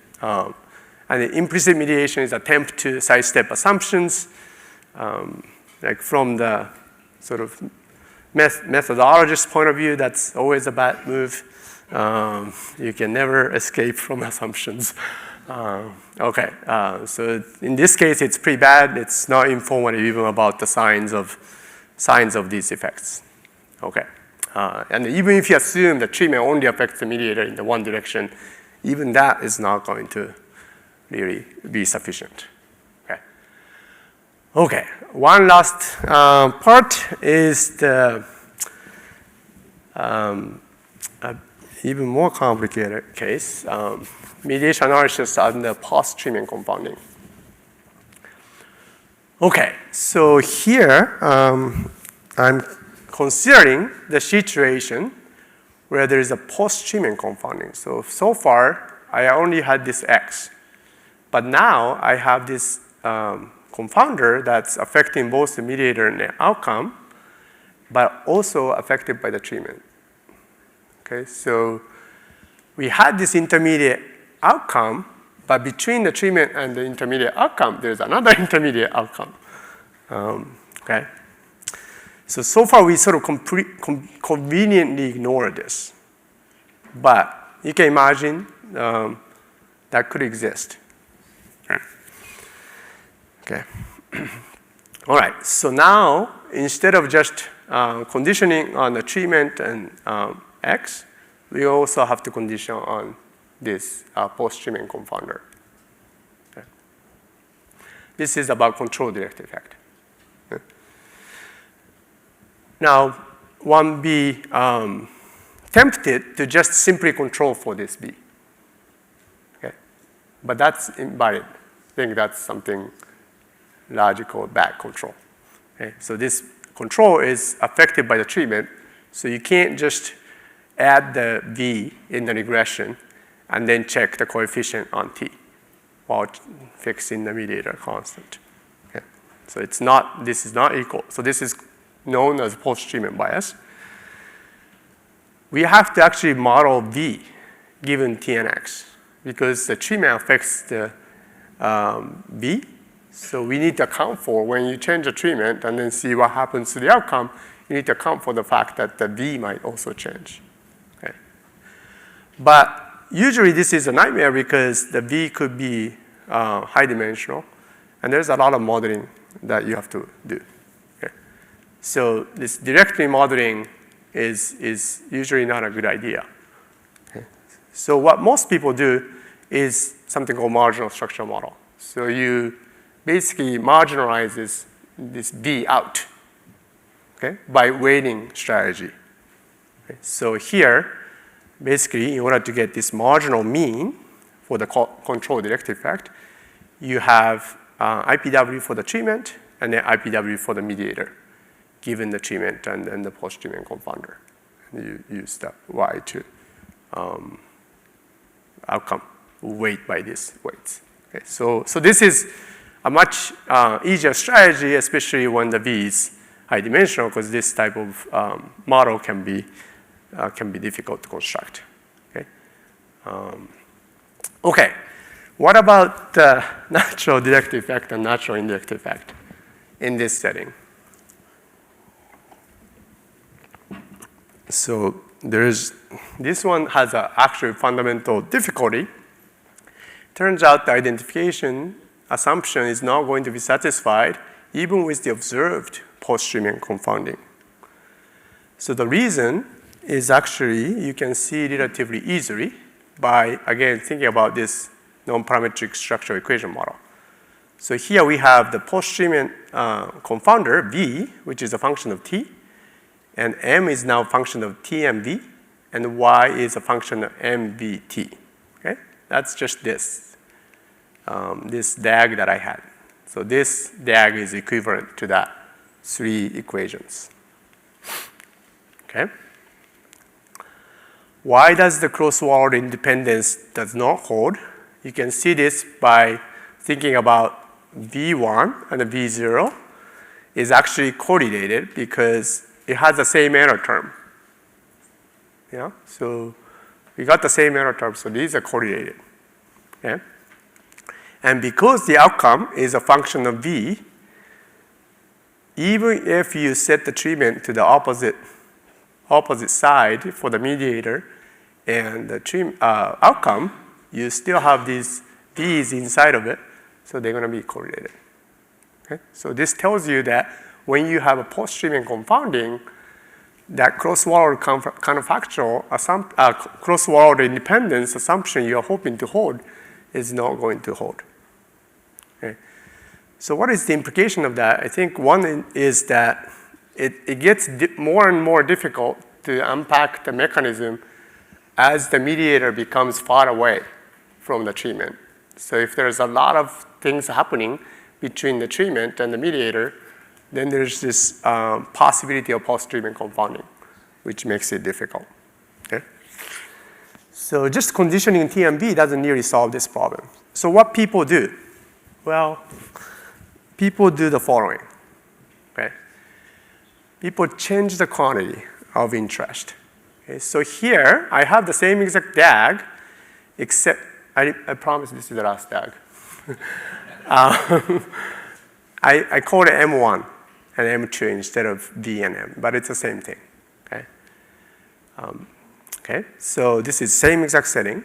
There are different path-specific effects. Okay? There are 4 paths. T to Y, that's direct effect.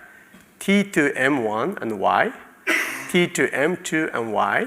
And then T to M1, M2, and Y. Yeah? What they do is they focus on combined effect. Combined effect is the treatment effect on the outcome, everything that goes through M1. So there are 2 of these. So T M1 to Y and T M1, M2, and Y. Okay? Now, we know how to identify this combined effect. That's just now your standard mediation problem, because this is the first mediator. So there's no post-treatment confounder under this setup. Yeah? So we can actually we cannot identify each one separately, but we can identify this combined effect together under the cross-word independence assumption. Okay? So they basically do this, and this is a sort of generalized version of assumption. But what's important is once we do this, we can basically put it into three pieces: the direct effect, and this combined effect, yeah, and then the T to M2 and Y. Okay? So under the cross-forward assumption, the generalized cross-forward assumption, independence assumption, we can estimate the effect going through just M2, okay? Not the one that goes through M1, M2, Y. Okay? So that's sort of how people try to get around this post-treatment confounding problem in a sort of standard mediation framework. Okay. Finally, there are other effects people are interested in. And I'm not going to go too much into detail, but I'll just mention this because recently people have been looking at this quite a bit. So another way is to, again, like change the quantitative interest. So the problem was that natural value can be correlated with the potential outcome. So here, what people do is to think about basically independent draw from some distribution. So let's think about interventional distribution that independently generates this mediator, natural mediator value. Okay? So this is a definition. So with abuse of notation, we're saying this is indirect effects. So set the treatment constant and change the distribution of mediator from the one that would be generated under the treatment condition to the one generated under the control condition. Okay, so this is just changing the distribution, not changing each individual natural value. Okay?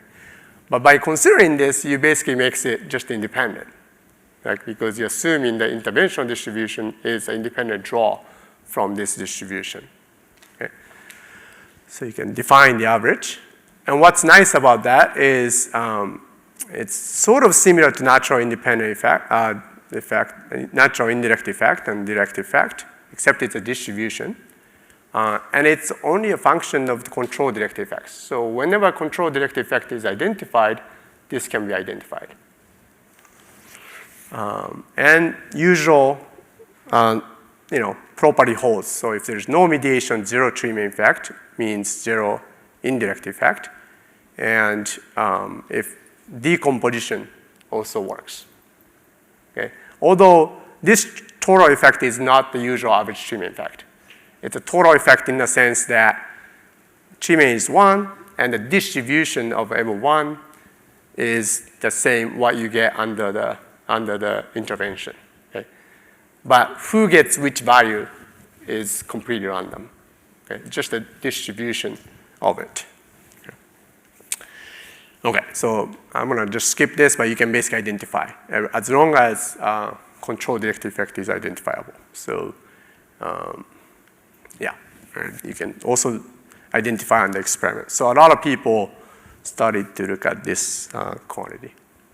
Okay, so the takeaway for the final part is I talked briefly about this post-treatment confounding issues. Control direct effect can be identified under standard exogeneity.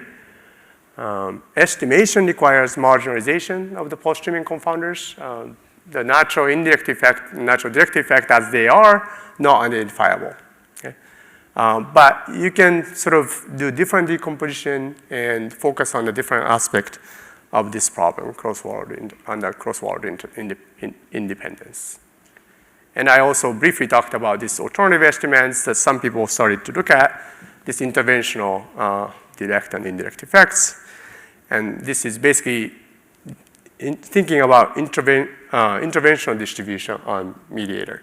I do think in a public policy point of view, sometimes the interventional distribution is kind of interesting. Instead of saying, okay, you get this, you get that, but you could say, okay, what if the different groups, we equalize, say, income distribution, or we equalize educational attainment at the group level, population level.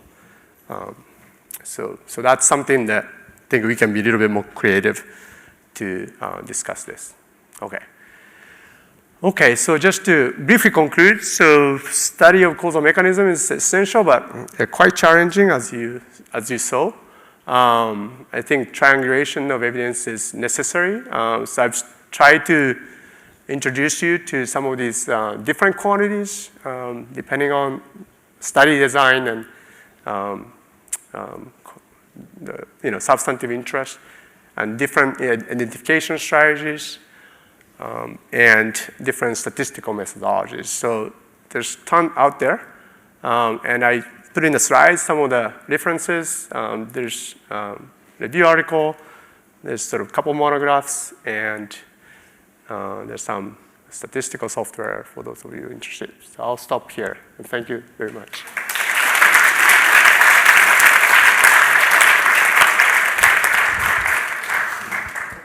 All right, everyone, I think we are going to get started for the second part.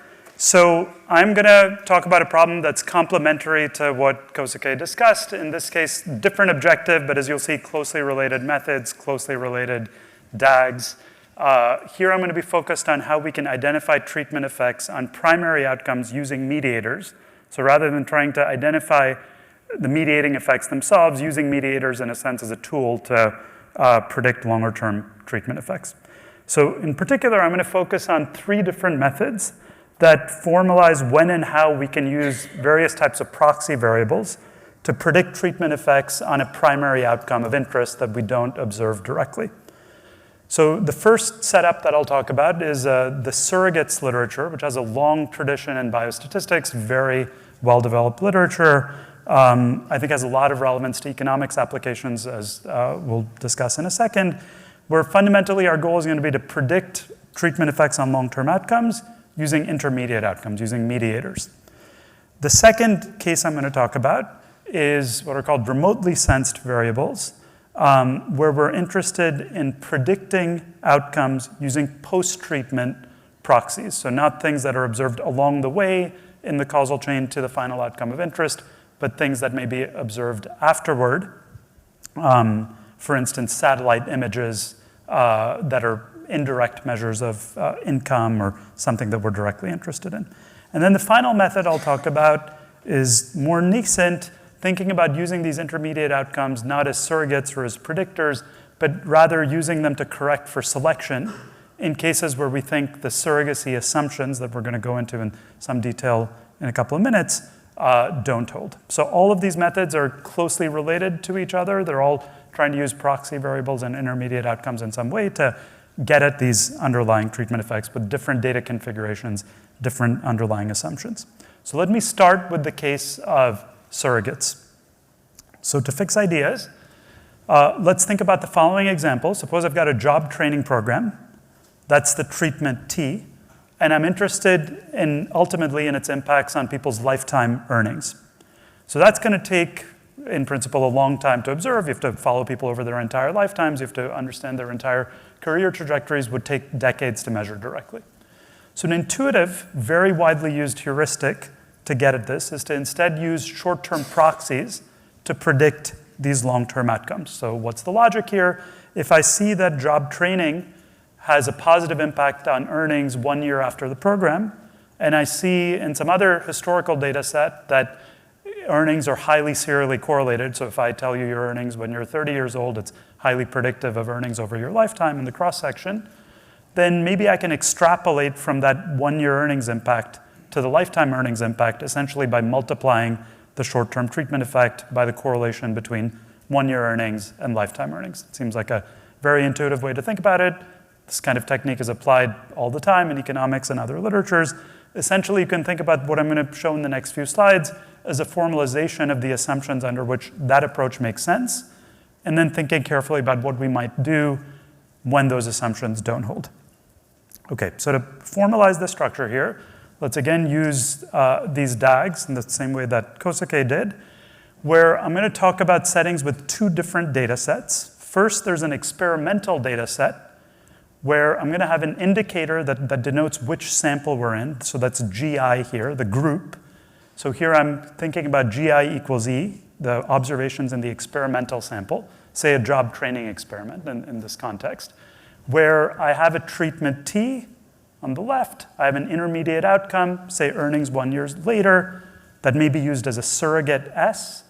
And then there's an ultimate earnings outcome that I'm interested in, the primary outcome of interest, which I denote by an open circle. That's the missing data problem that we're trying to solve. We're trying to estimate the effect of T on Y, but we don't see Y in our experimental data. Now we also have another data set, a separate sample, GI equals O. These are two mutually exclusive samples, where in this data set, I don't observe job training. So I just have observational data, say, from tax records on people's earnings.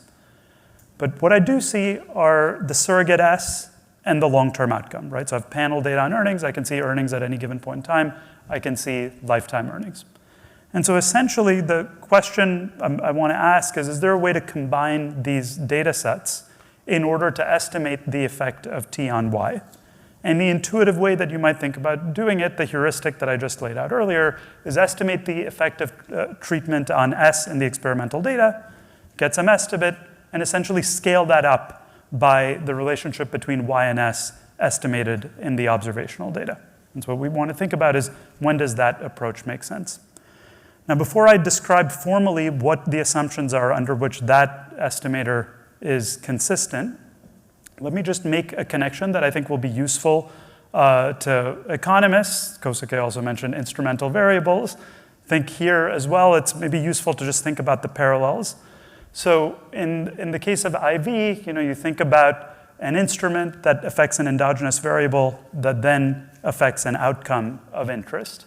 Here, one way that you might think about the setup is that in IV, typically we're able to estimate the reduced form effect, and we're able to estimate a first stage effect. And then we think about assumptions under which, say, taking the ratio of those two things identifies a second stage effect that we're interested in. Here, the structure is a variant of that, where we're interested in estimating, in some sense, the reduced form effect, the effect of T on Y, but we're not able to do that directly. In some sense, we're able to estimate the first stage, the effect of T on S, and the second stage, the effect of S on Y. And so in IV, we think about a division, two-stage least squares as a natural way to get the second stage relationship of interest. Here we're going to essentially multiply the first stage and the second stage effect. So when does that make sense is essentially the problem that we're after.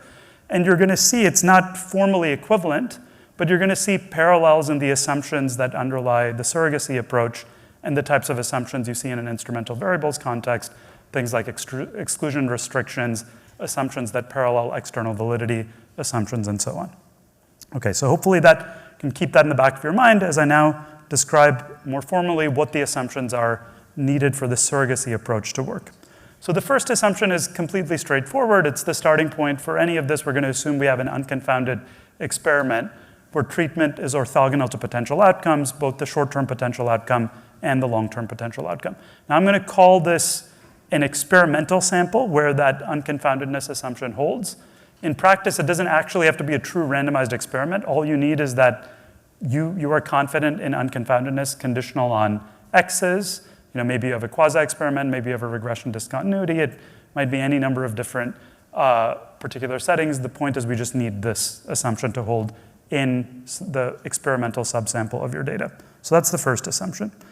The second assumption is a comparability assumption. So if you think about it intuitively, we are going to take a relationship estimated in the observational data and transport it over to the experimental data. In order to be able to do that, there's got to be some connection between those two data sets. In particular, the conditional distribution of Y given S, the long-term outcome given the short-term outcome in the experimental sample, has to be the same as that in the observational sample.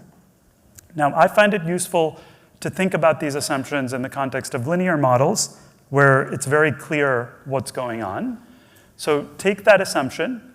Suppose you're in the case where the conditional expectation of Y given S is linear in both samples. So you can write it as alpha plus beta E times S in the experimental sample, alpha O plus beta O times S in the observational sample.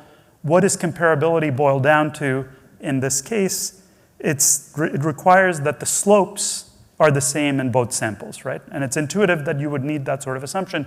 You're going to be able to estimate beta O, and then you're going to take that over to the experimental sample to do an extrapolation. Obviously, you need that those slopes are the same in the two samples to be able to do that extrapolation. The third assumption, which is key, is surrogacy, what in this literature is just termed the surrogacy assumption. And that is that treatment has no effect on the long-term outcome Y once we control for the intermediate outcome. So treatment has to be independent of Y, conditional on S in terms of realized outcomes. Put differently, surrogacy has to be, the surrogate has to be the only path through which treatment affects the long-term outcome. You can see now a parallel to an exclusion restriction in the context of IV. It is useful, I think, when thinking about these assumptions to think about the context in which they are violated.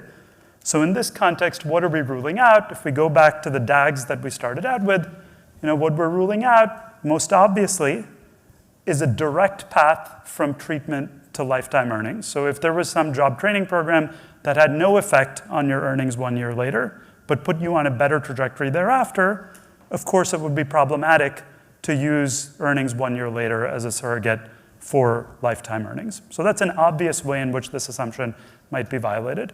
But there are also more subtle ways in which you can get this kind of violation. And these are discussed in detail in a large biostatistics literature. I would refer you to this paper by Vanderweel in 2013 that describes some of the many different ways in which this assumption, surrogacy assumption, can be violated. Let me give you one other example that effectively is going to create this kind of violation. So suppose you have a confounder, an unobserved confounder that both affects the short-term outcome and the long-term outcome. That also is going to create a problem and effectively violate this assumption. How can you think about that intuitively? Suppose all of these variables are positively correlated. Then if you've got a higher level of treatment at a fixed level of the surrogate, S, that has to mean that the unobserved confounder U took on a lower realization. That's how you ended up at the same level of S. If S is T plus U, if T is higher, then U has to be lower in order for S to be at a fixed level. And if U is also affecting Y, that means that whenever T is high, U is lower and Y is also lower. So now you've got basically a pathway that's connecting T and Y because of this confounder that's affecting the short-term and the long-term outcome, violating this assumption. So you can't have that either. So this is a strong assumption. It's the point I'm trying to make here. But as I'll argue later in, I think, some empirical applications at least, it is a plausible way to proceed. But precisely speaking, in order to apply the surrogacy approach, we need this condition. Okay, so it's useful, I think, at this point, before we go to identification under these assumptions, to connect this back to the first part of the lecture. So surrogacy versus mediation, what's the connection between these two things? There's a close link between the methods I'm going to discuss and the types of methods Kosuke was discussing. So in mediation, if you think about what the problem was, it's a different question, but in a similar situation in terms of the causal graph. There, we're allowing the treatment to have a direct effect on the long-term outcome of interest, right? That's the whole point. We're trying to figure out how much of the effect, the overall treatment effect, is coming from the direct effect versus the indirect effect. And we observe all three things in our experimental data, and we're trying to do a decomposition of how much is coming from the direct effect versus going through the mediator. In the case of surrogacy, we're essentially assuming, as I just showed a second ago, that there is no direct effect. And then once we do that, exactly along the lines of what Kosuke described, it follows that the indirect effect equals the total effect in this context. We don't observe yi in the experimental sample. We're going to exploit the fact that the indirect effect equals the total effect, use the observational data to predict the link between y and s, and then extrapolate to find the treatment effect on y. So these things are closely related in terms of the structure of the data, but different sets of data are observed, and we're making different assumptions with different estimates in mind. Okay, so those are the assumptions we're going to need to apply the surrogate approach with a single surrogate. Now, my view is that in many social science applications, it's very unlikely that you're going to have a single mediator that entirely captures the causal pathway from any given treatment to an outcome. So a lot of this literature, I think it originated in biostatistics for good reason. In the biological context, perhaps it's plausible that you have a treatment through a particular biological pathway, say it reduces your cholesterol or something, that then reduces the chance you have a heart attack, because of a known biological pathway, so we can focus on that one biomarker. I think the social sciences, economics, things are much more complicated than that. There are lots of things going on. It's plausible that there are many different causal pathways, and so I think it's more natural to think that there are perhaps multiple mediators that maybe together satisfy the surrogacy assumption. So coming back to the job training example, maybe it's not plausible that earnings by itself 1 year after the job training program fully captures what's going to happen in your life. But if I also tell you what kind of occupation you were in, what kind of industry you were in 1 year later, maybe that gives us a sense of what the overall trajectory looks like, and perhaps together those things block the pathways from treatment to earnings and together form a valid set of surrogates that satisfy the surrogacy assumption. So say you're in that world. In some recent work we've done with Susan Athey and Hito Imbens and Hyun-Seung Kang, we basically think about how to extend the long surrogate literature to this case with multiple mediators. And the way we do that is really quite straightforward. It's by constructing what we call a surrogate index. So what is the surrogate index? It's the conditional expectation of the long-term outcome, in this case, total lifetime earnings, given the surrogates, which could be, in the example I just gave, various early career indicators, earlier career earnings, and so on, in the observational data. So formally, what is that? We'll call the surrogate index mu as a function of the realized values of these surrogate variables S in the observational sample O. That's the conditional expectation of the long-term outcome given the surrogates in the observational sample. So in a linear model, how can you estimate that? The surrogate index is simply the predicted value from a regression of the long-term outcome on the surrogates. So if you look down here, I just run a regression of the long-term outcome on my various surrogate variables, and then simply take the predicted values using the beta hats that I estimate. That's going to form my surrogate index. Now the key result is that under the 3 assumptions that I stated earlier, and certain regularity conditions, the treatment effect on the surrogate index, which you've estimated in the observational sample, if you now take that over to the experimental sample, right, those predicted values which you can construct, the treatment effect on the surrogate index in the experimental sample is going to be exactly the average treatment effect on the long-term outcome that you are interested in. So the ATE on the long-term outcome of interest Y is the conditional expectation of the surrogate index when you're receiving treatment minus the conditional expectation of the surrogate index when you're in the control group. So this approach is extremely simple to implement. To make that transparent, I'll just talk about the 2 steps in which we can do that. It's literally, essentially 2 lines of stata code. So you regress the long-term outcome on the surrogates to construct the surrogate index in the observational data. What does that look like? You regress lifetime earnings on various short-term proxies for earnings in your observational sample. And then you simply predict lifetime earnings. Now, importantly, you can do that prediction not just within the observational sample, but in your entire data, right? So I'm imagining a data set where it's got 2 parts. You've got the experimental observations and the observational data, and it's stacked. So when you do this prediction, you see the short-term outcomes in the experimental data, so you can form the prediction in the experimental sample as well. And then in the second step, you simply regress the surrogate index on the treatment indicator, right? So regress that predicted lifetime earnings on treatment, and that is, under the assumptions that I described, going to give you a consistent estimate of the treatment effect that you are after, okay? Now, one thing I'll note, this simple cookbook procedure is going to give you a valid point estimate. It's not going to give you valid standard errors because it's not accounting for the fact that you estimated the surrogate index in the first step. So that second step regression is not going to spit out the right standard errors. That's easy to take account of using a bootstrap. Okay, so let's see how this works in practice and how a practitioner might actually use this method. So to do this, I'm going to talk about an application in the context of job training, the California GAIN job training program, which was implemented in the late 1980s to help welfare recipients find work. So this program was evaluated using randomized trials in 4 different cities in California.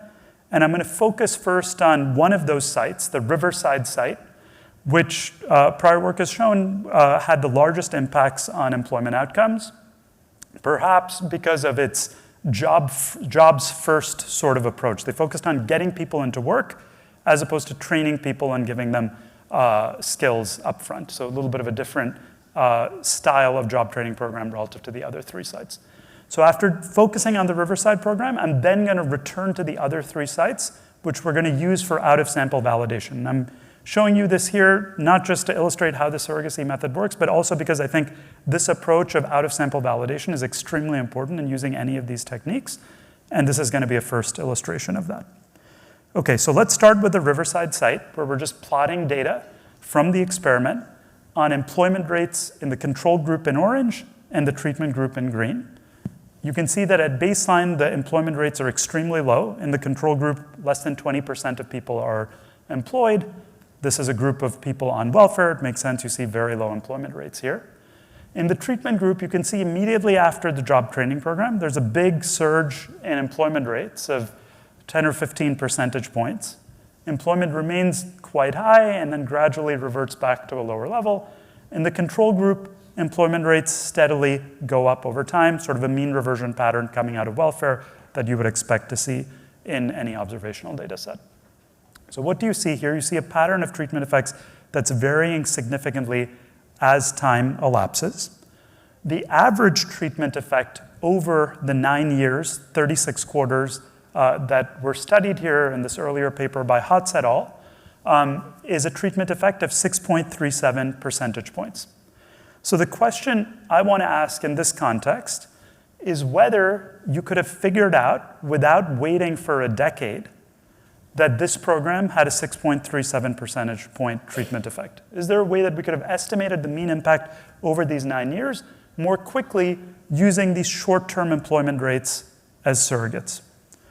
So in order to figure that out, what we're going to do is apply the method that I just described. We're going to construct a surrogate index using data on quarterly employment rates immediately after the job training program. The way we're going to do that is by regressing mean employment over the full 36-quarter period on employment indicators from the first quarter up to some quarter n. So like the first 2 quarters, the first 3 quarters, the first 4 quarters, and so on. We're going to vary n. And then we estimate the treatment effect on the surrogate index based on employment rates up to quarter n, and essentially evaluate how quickly, that is at what n, we start to get treatment effects that look like the long-term treatment effect over 9 years. So obviously, mechanically, if I let n go to 36 quarters, I'm going to match the treatment effect over those 36 quarters. The question is, how much more quickly before 36 can I start to figure this out? Right, so let me show you that with this plot here, where I'm showing in the black line the actual long-term treatment effect of 6.37 percentage points. So let's now see what we get with different surrogate approaches. So suppose we start by just using 1 quarter of data as a surrogate. So I only have information on 1 quarter of employment. I'm trying to predict employment over the next 9 years. So this is like the single surrogate example. You can see this does not work very well. The point estimate you get out of this approach lies outside the 95% confidence interval for the actual estimate. It's not terribly surprising given that there are some quite complicated employment dynamics as you saw in the previous slide. If I just tell you employment 1 quarter out, you're not able to guess how well people will do over the next 9 years. So now let's construct a surrogate index using 2 quarters of data, 3 quarters of data, 4, 5, 6, and so on. And what you see is once you have 6 quarters of data or more than that, you start to get estimates that look very close to what you get with the full 9 years of data. So what this is telling you is n of 6 is enough in this context to get an estimate that matches the ground truth long-term treatment effect. Why is that? Intuitively what's going on is by using 6 quarters of data, you're basically able to see the profile of people's employment rates, see how that relates to longer-term employment outcomes, and if I can estimate the treatment effect on that profile, I'm able to make a pretty good guess about what's going to happen over the full 9 years.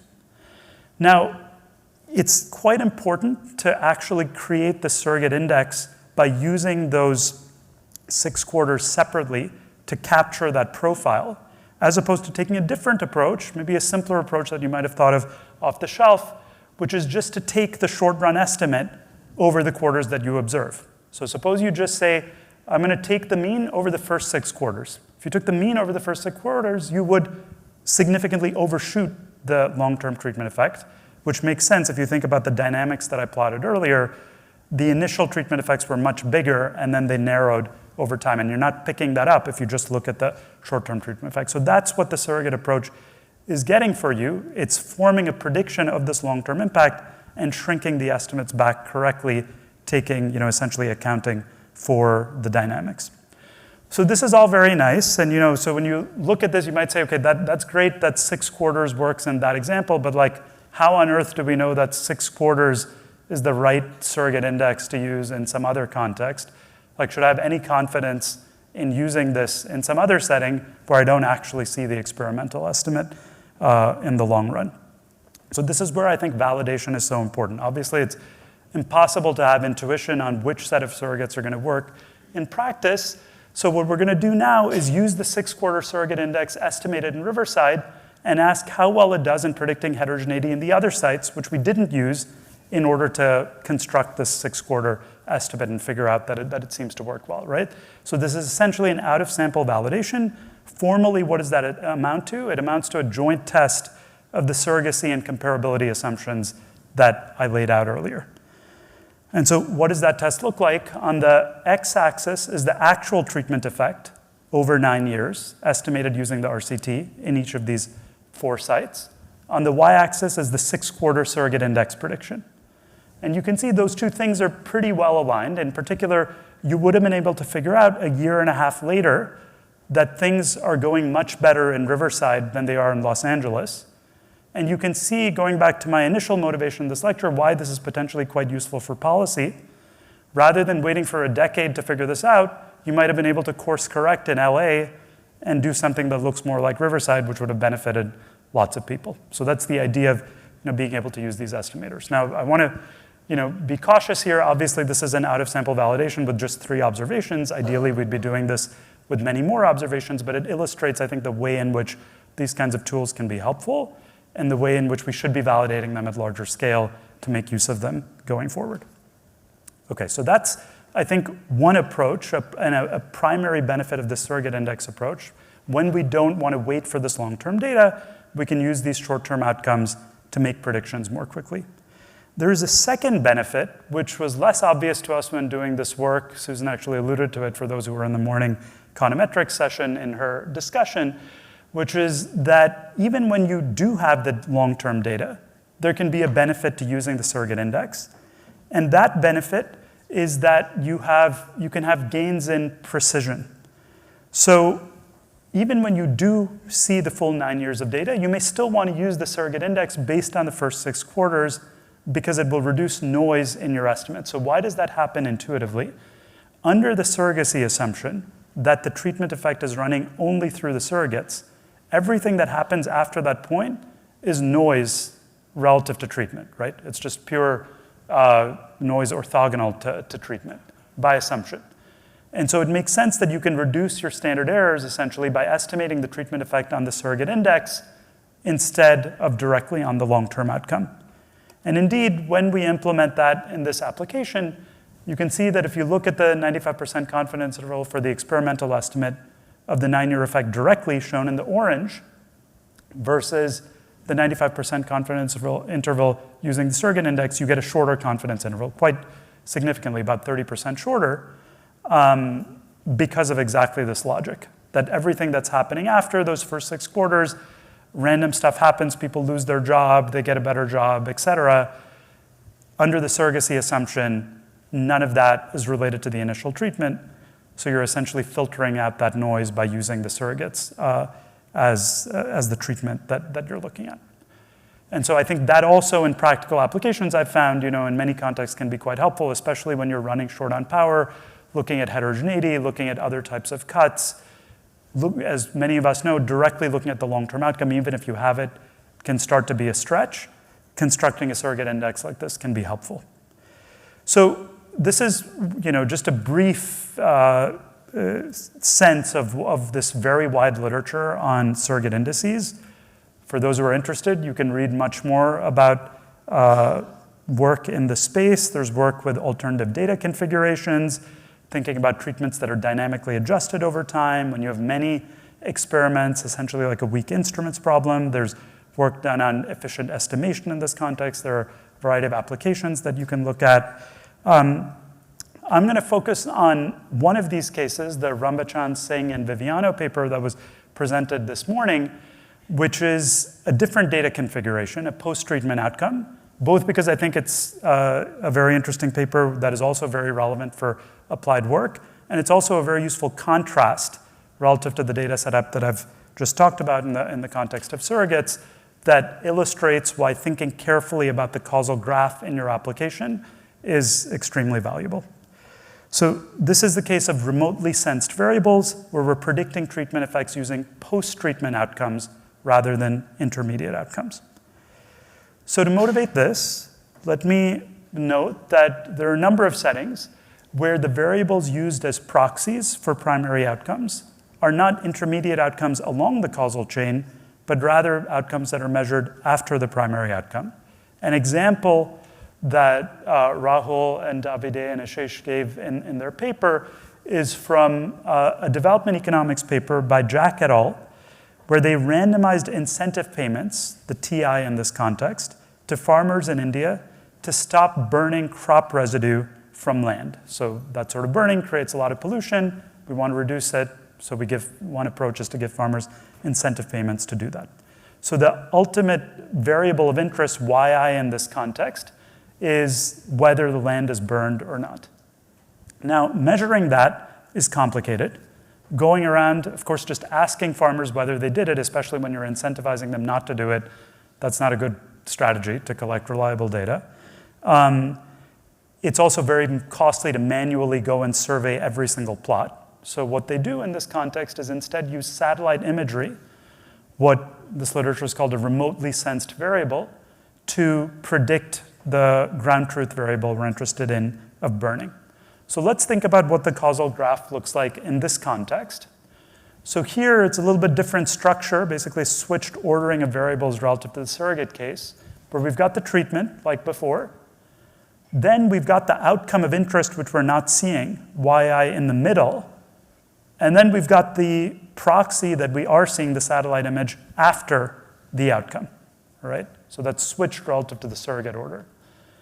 And in the observational data, we have a similar structure, but I'm going to assume in this context that you don't see the incentive payments.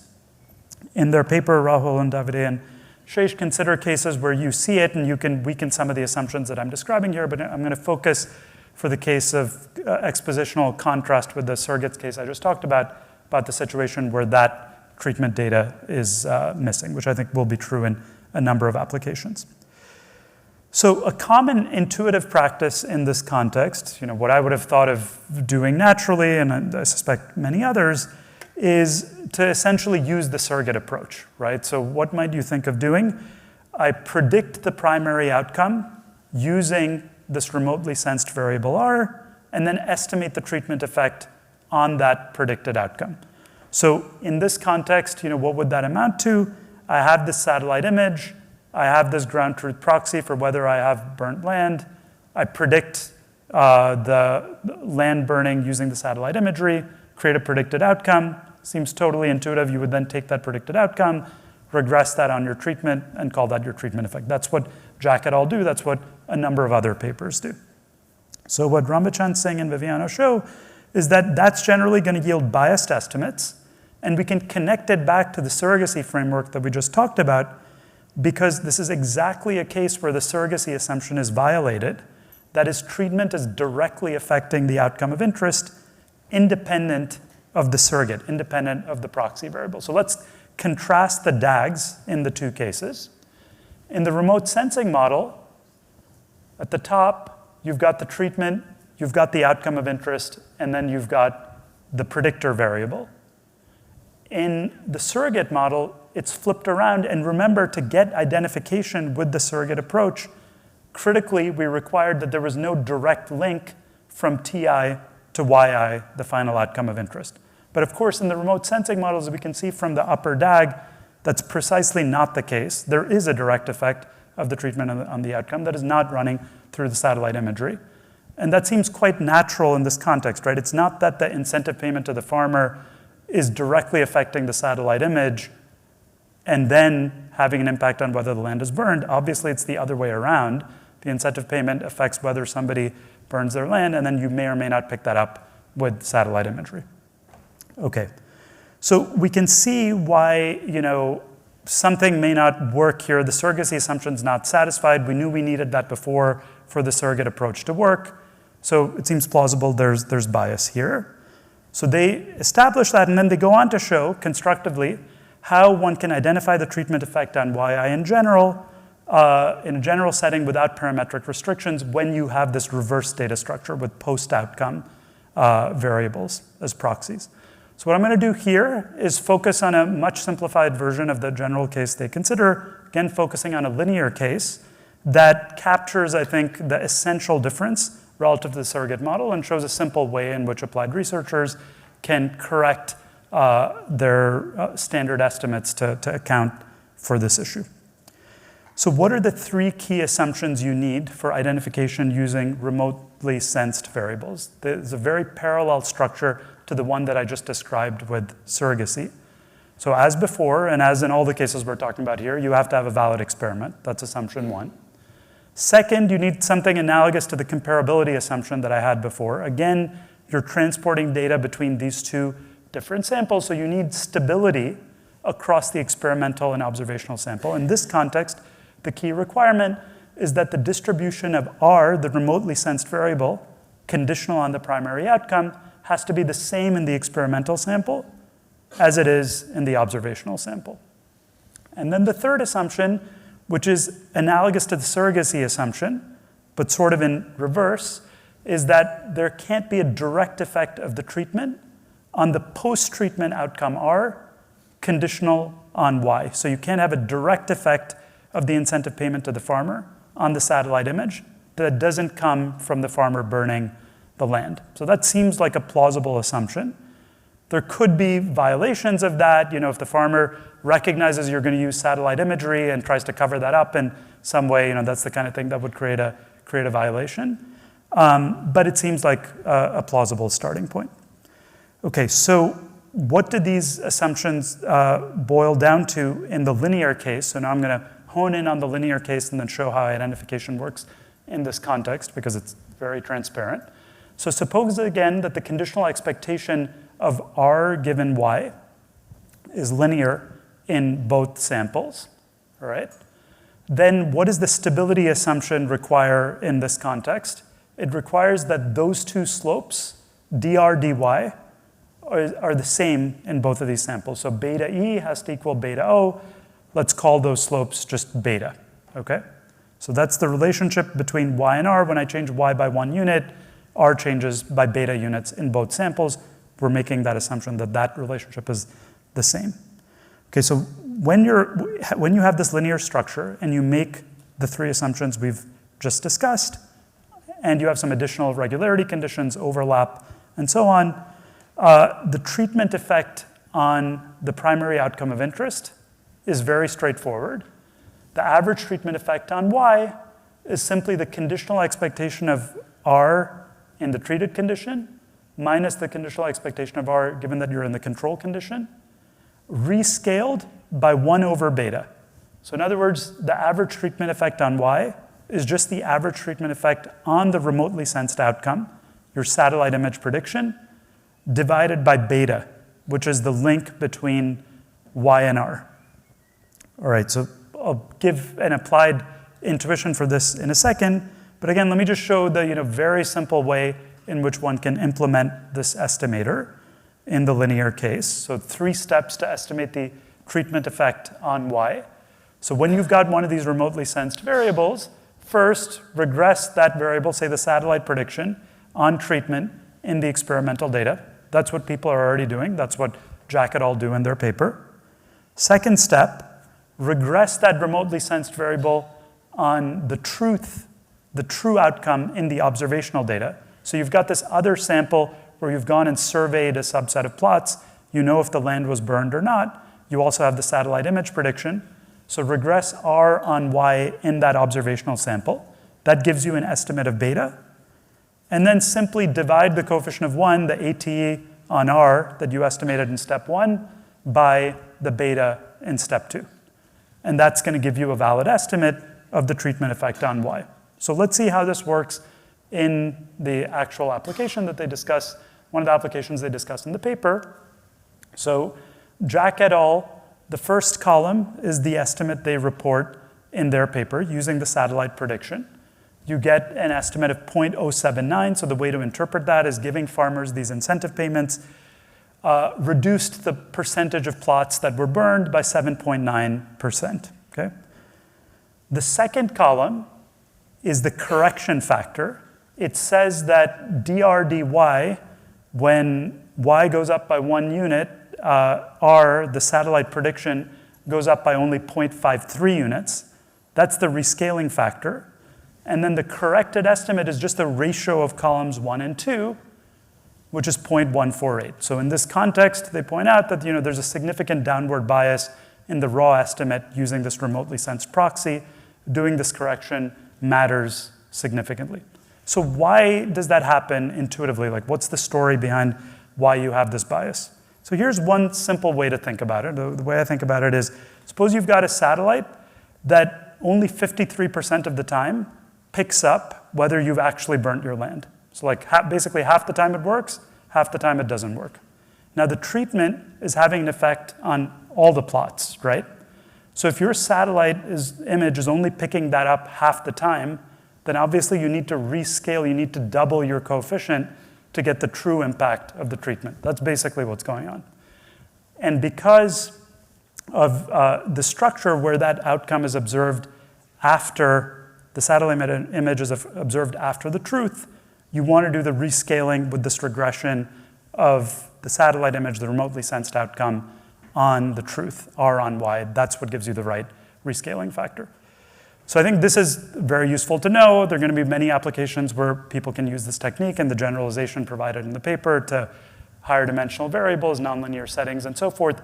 I also want to emphasize that you can see how what you want to do here is different from the case where you have intermediate outcomes. And so writing down the DAG and thinking carefully about the causal structure in your problem of interest is quite helpful. Okay, the third and final case I want to talk about before ending with an application of these tools is a situation where we think these strong surrogacy exclusion restriction type assumptions that we had in the first two cases don't hold. So what can we do in those kinds of contexts? So I think there are many applications, I've encountered a number in my own work, where the surrogacy assumptions feel like they might not hold. They don't seem tenable. So one, I think, canonical case, see many folks here who've worked on education problems. A canonical case in education, as you all know, is that test scores are often used as a surrogate for long-term outcomes. So for instance, I might be interested in what the effect of putting people in a small class or a charter school is on long-term outcomes, like their earnings or high school graduation rates. It's very hard to measure that. So often the education literature, a canonical variable that people focus on is test scores in elementary school. But at the same time, researchers in education are well aware that there are many pathways through which early interventions may affect long-term outcomes that don't run through test scores. So there's a lot of literature showing, for instance, that non-cognitive skills or other types of factors may directly affect long-term outcomes, maybe even more so than test scores directly. So that is direct evidence in some sense of a failure of surrogacy. Now, often we can't measure all of those other variables, and so we're left in a tough spot where we want to extrapolate to these long-term impacts, but we're stuck with these short-term measures that don't capture all the relevant causal pathways. So how can we make progress in this kind of situation where the surrogacy assumption fails? So I'm thinking about cases where we have data on intermediate outcomes. So we have data on things along the causal chain, but they don't fully block the causal pathways to the long-term outcome. So this is a relatively nascent area of research. I'm going to talk about one technique that we've developed recently in work, again, with Susan Athey and Hito Imbens, that we call experimental selection correction. I want to emphasize that it's not that we think this is the only method or the best method to address this problem. This is an area of active research. We saw other papers presented this morning that addressed related issues. But this gives you a flavor of the kinds of things one might be able to do to make progress. So the key requirement we're going to impose to make progress here is an informational requirement. We're going to require that you have added information relative to what we had in the surrogate context. In particular, we're going to require that you observe the treatment T alongside the intermediate and the long-term outcomes in the observational data. So remember, in the surrogate case, you just needed to see S and Y in the observational data to estimate the link between S and Y. Here, I'm going to further require that you see treatment in the observational data as well. And what I'm going to show you is when you have that additional information, you can strictly weaken the surrogacy assumptions. You can have a strictly more general estimator in some sense. So now I want to note that this additional information requirement means that we're addressing a different problem here. So the way I think about the goal is doing causal inference when we have observational data on long-term outcomes for interventions that we implemented in the past. So we're often excited to implement some new treatment that we've thought about that's never been tried before. But of course, there are numerous things that people have done in the past, maybe not with a randomized design, not with a clear research design, experimented with smaller versus larger class sizes or changes in teacher quality. There are all kinds of observational things that have happened in historical data. And our goal, in some sense, with this estimator is to be able to make inferences about the causal effects of those types of interventions when we have experimental data more recently varying those same interventions for which we only see short-term outcomes, okay? So I want to, just to be clear, note that this technique that I'm going to talk about here is not going to be applicable to new interventions for which we don't yet have any long-term outcome data, unlike the surrogate approach. So let me give you a concrete example of the kind of situation we're thinking about, and this is an application we'll discuss in this paper. So as many of you will know, in the education context, there's been a lot of work on the effect of class sizes on later outcomes. In the experimental context, one of the most famous experiments in education is the Tennessee STAR experiment, which randomized kids to small versus large classes in a number of schools in Tennessee.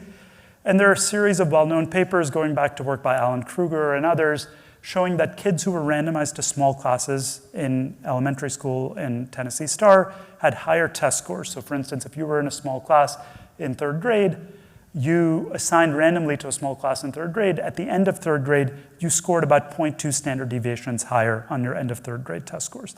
So that is known in the experimental data. What is not known, or what much less is known about, is the long-term impacts of these kinds of interventions. So in particular, we and others have done some work linking these types of data to long-term tax records and so on, where you can get this sort of information. But there are other outcomes you might be interested in where no one knows yet what the treatment effect is. One such outcome is high school graduation rates.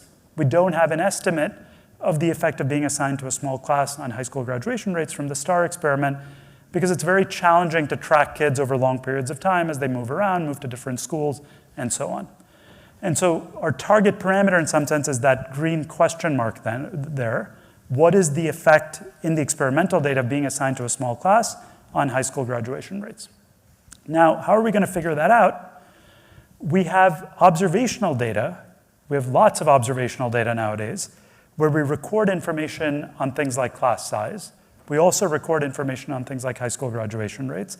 Here I give you an example from New York City, where we see that kids in small classes actually have lower test scores on average.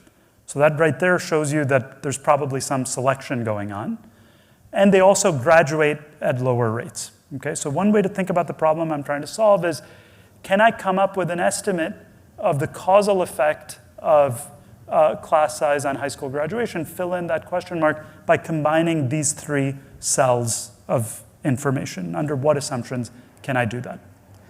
So to put this in DAG form, this is the kind of data structure we're thinking about, where we've got an experimental data set, where now we want to allow for the possibility that there is a direct effect of treatment on high school graduation rates. So we're not eliminating that direct effect at the top. We also have an observational data set where we want to allow for confounders that may contaminate the relationship between class size, test scores, and high school graduation rates, exactly as we saw in the New York City data. The kids who are placed in smaller classes, perhaps are the ones who have more educational needs. So within a given school, maybe the kids who are in smaller classes are the ones who have lower test scores on average. That would be a story that explains the kind of pattern we just saw in the New York City data. So in order to make progress here, we're again going to make 3 key identification assumptions. They're going to have a similar flavor to the ones we talked about before, but with some important differences. So let me lay them out again. The first assumption is exactly the same as what we've maintained throughout, that we have a valid experiment. So it's like saying, Tennessee Star was actually a valid randomized experiment in this context. The second assumption is essentially a traditional external validity assumption, similar to what we might make in an instrumental variables context. This is saying that the potential outcomes in the experimental sample have the same distribution as the potential outcomes in the observational sample. And again, this is what's going to allow us to move information between these 2 data sets. The third assumption, which is the key new assumption that allows us to make progress and is going to replace the surrogacy type assumptions that we saw before, is what we're calling latent unconfoundedness. What this assumption requires is that the confounds that affect S and Y are exactly the same. So formally, the assumption requires that treatment is orthogonal to the potential long-term outcomes, conditional on the potential short-term outcome. So why does that, in words, correspond to the confounds that affect S and Y being the same? So imagine you had a confounder U that affects both S and Y. Then when I condition on S of T, it's going to essentially capture that confound. And now there's going to be no link between treatment and potential outcomes, potential long-term outcomes. So one thing I'll just note in passing is this assumption, you might note if you remember the surrogacy slide from some time ago, it looks extremely similar to the surrogate assumption, which was T orthogonal to Y conditional on S. But this is written in terms of potential outcomes, and that was written in terms of realized outcomes. And that difference is quite important. The content of those 2 assumptions is extremely different. In the context of surrogacy, it's requiring that once I tell you the value of the surrogate, I've completely blocked the path between treatment and the long-term outcome. So when I manipulate treatment, there's no longer any effect on the long-term outcome. Here, I'm allowing for the possibility that when I change treatment, holding fixed the surrogate at any given value, there might be a change in the long-term outcome. It's just that there can't be a connection between potential long-term outcomes and treatment. So it can't be that the people who generally have higher graduation rates tend to be placed in smaller classes once I control for their potential test scores, right? So it's a similar looking assumption, but fundamentally different and weaker restriction. So again, I find it helpful when thinking about these assumptions to think through violations, like what are some plausible violations of these assumptions. So let's come back to the DAG that we started out with. This is the setup we're thinking about. What is not allowed? What is not allowed is a situation like this, where just to see what I did, I've taken out the arrow between the unobserved confounder and S. Suppose I have a confounder that only affects treatment and the long-term outcome. I can't have that. So why can't I have that? Basically, what I'm going to do is use the short-term outcome to correct for selection. The way this approach is going to work is that we're going to use the short-term outcome to pick up selection that may also affect the long-term outcome. If there's some variable, say richer parents have their kids in smaller classes and those kids don't have higher test scores, then that short-term variable is not helping me correct for selection. And so then I'm going to be confounded. And that's exactly this kind of situation. So this is one example of the type of thing that's going to be ruled out by the latent unconfoundedness assumption. All right, so now let's think about how identification works. And again, I'm going to focus on the linear case for simplicity. So let's suppose that we have linear models for both the intermediate and the long-term outcomes. Okay, so in the case of the intermediate outcome, it looks like this. You've got test scores that are a function of class size, the treatment, and then some error, which you may think of, for example, as being parental inputs, which affect kids' test scores. Then you've got a similar linear equation for the long-term outcome, y, which in this application I'm going to think of as high school graduation rates. It's also affected by the treatment class size with the coefficient tau y, and then there's some residual variation in y. So the structure we're thinking about here is one where those two error terms are orthogonal to treatment in the experimental sample, but not necessarily in the observational sample. So in this context, the latent unconfoundedness assumption in the linear case effectively requires that we can write the error term in the long-term equation as the sum of two components, the part that projects onto the short-term selection component alpha is, and a residual epsilon I that is orthogonal to treatment. So intuitively, what is that requirement saying? It's saying that once we control for parental inputs, what's driving the short-term variation in test scores, the residual variation in test scores, any remaining variation in graduation rates is independent of class size in the observational sample. So that is any selection effect that we have in the observational sample would be picked up in test scores as well. That's what the assumption boils down to. So once we make this assumption, it's actually quite straightforward to see how you can then obtain identification through essentially what amounts to a control function approach. So to see that, I find it useful to think in two steps. Suppose you observed alpha is, in this example, the parental input directly. So suppose you actually just saw those parental inputs. Then obviously under the assumption that we've just made, that the remaining residual variation epsilon I is orthogonal to treatment, conditional on alpha is, you could just run this regression with OLS, regress long-term outcomes on treatment, control for parental inputs, and under the assumption we've just made, you're going to get a consistent estimate of tau y, right? So of course the problem we have is we don't see alpha is, but we have a simple way to estimate alpha is, and the way that you can see that is just actually by going back one slide. So look at the equation, the structural equation for test scores. Alpha is of course Si minus tau s times Ti. I can estimate tau s because in the experimental data I have randomization and I see the short-term outcome. So I can get an unbiased estimate of tau s, and that means I can form an estimate of Si minus tau s times Ti in the observational data. So I can basically back out the parental inputs, in some sense, in the observational data because I know what the true treatment effect is that I've estimated in the experimental data. And under the assumption of external validity, that tau s is the same in both data sets, so I can carry the tau s over to the observational data and figure out the selection term. And so that's exactly what we're doing here. We infer that selection term by comparing realized scores in the observational sample to predicted scores based on the experimental estimate, where we estimate tau hat s in the experimental data. So in the context of the application I've been talking about here, in New York City, right, remember where we saw the negative association between small class size and test scores? Based on this logic, we can basically infer that there's negative selection into small classes in New York City, and we can infer the magnitude of that negative selection because we know the treatment effect on short-term test scores should have been plus 0.2 standard deviations, but actually we're seeing like negative 0.1, and so that difference of minus 0.3 has to be selection. That's essentially the way the process is working.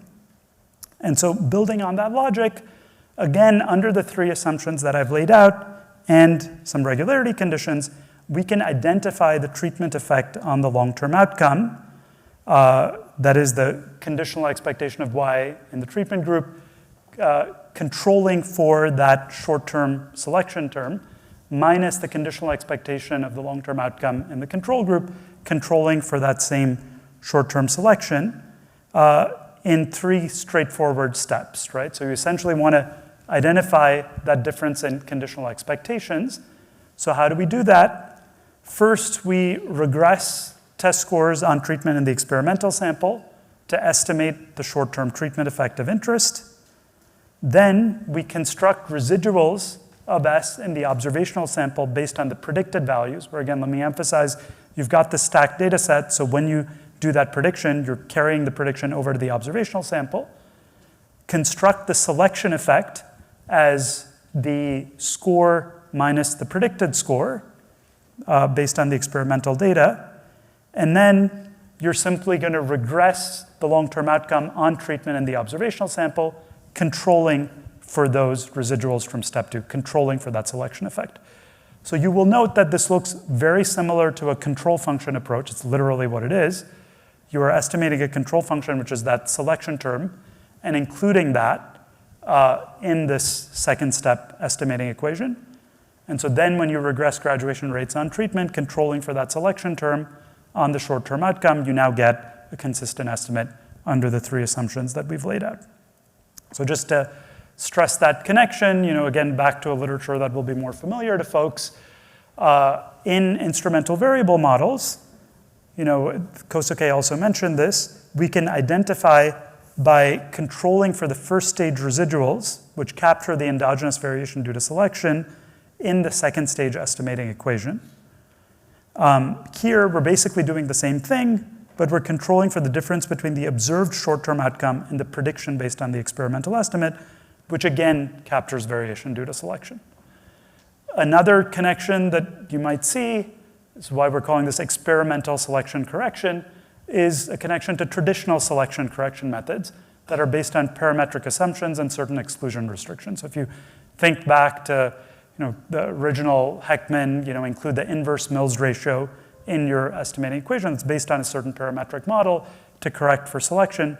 Same kind of idea here, except you're estimating the selection correction based on an experimental of the estimate of the treatment effect on the short-term outcome. So let me again show you how this works in the data and how a practitioner might use these types of techniques. So let's take the case that I laid out earlier of observational data from New York City public schools with information on 3rd grade class size, subsequent test scores, and high school graduation rates, which have been used in various prior studies. And then we're going to combine that with experimental data from Tennessee Star, which randomly assigned 12,000 kids to small versus large classrooms. And as I noted earlier, there are many papers on the short-term impacts on STAR, but much less known on the longer-term impacts, in particular on the impacts on high school graduation. So let's look at what we see in the data in the context of this figure. So on the y-axis here, in this first dot, is the estimated treatment effect that I showed you before of plus 0.2 standard deviations in the STAR sample. That's the experimental treatment effect on the 3rd grade test score, which I'm going to take as the intermediate outcome, okay, S. So now let's do the same thing in New York City. In the observational data, we got a negative estimate of about minus 0.12, what we saw before. So now let's implement the experimental selection correction on this short-term outcome.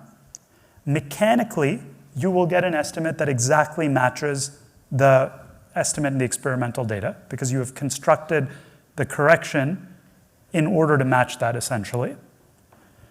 So now we could then take this and apply it to estimate treatment effects on long-term outcomes. Now this is again a case where I would emphasize, as a practitioner, if you just showed me this and said, now I'm going to use this to estimate treatment effects on long-term outcomes, I would not have any confidence that you actually are getting the correction right. Like, how do we know that this is actually going to correct for selection and later outcomes? So this is again a case where I find having a holdout sample and doing validation quite useful.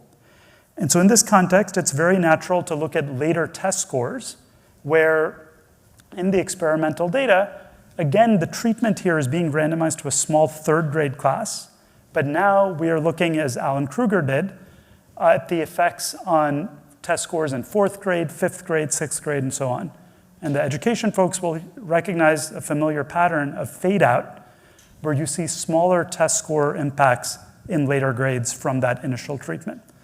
And so one way to validate the experimental selection correction estimator is to ask, we're doing the experimental selection correction only with the third grade test score. We haven't touched the later test scores. Do we match this profile of effects? And in fact, you can see you do exactly match this profile of effects. You end up finding with the experimental selection correction a pattern of fade out that very closely mirrors what you actually see in the experimental data, which I find reassuring. In contrast, if you continue with the observational data where you didn't do any kind of selection correction, you're just way off, wrong signed throughout. So now let's come to the outcome we were actually interested in, high school graduation. If I look at the observational data, as I showed you earlier, you get a wrong sign negative estimate. If you now correct for selection using this intermediate outcome, you end up getting a positive estimate. We estimate that being assigned to a small third grade class increases your probability of graduating high school by 0.7 percentage points. An estimate we would not have been able to obtain just from the experimental data, nor just the observational data, but when we combine the two under this particular set of assumptions and try to validate those, perhaps is a plausible estimate of what these long-term impacts are. Let me make one final point in this context. So I've focused here on selection correction using this particular technique, adjusting for selection on unobservables. You might ask, well, what if I did something much simpler and more standard? What if I just correct for selection by controlling for the observables that I see in the data? We see a number of observables like demographics, school fixed effects, various things that we can control for.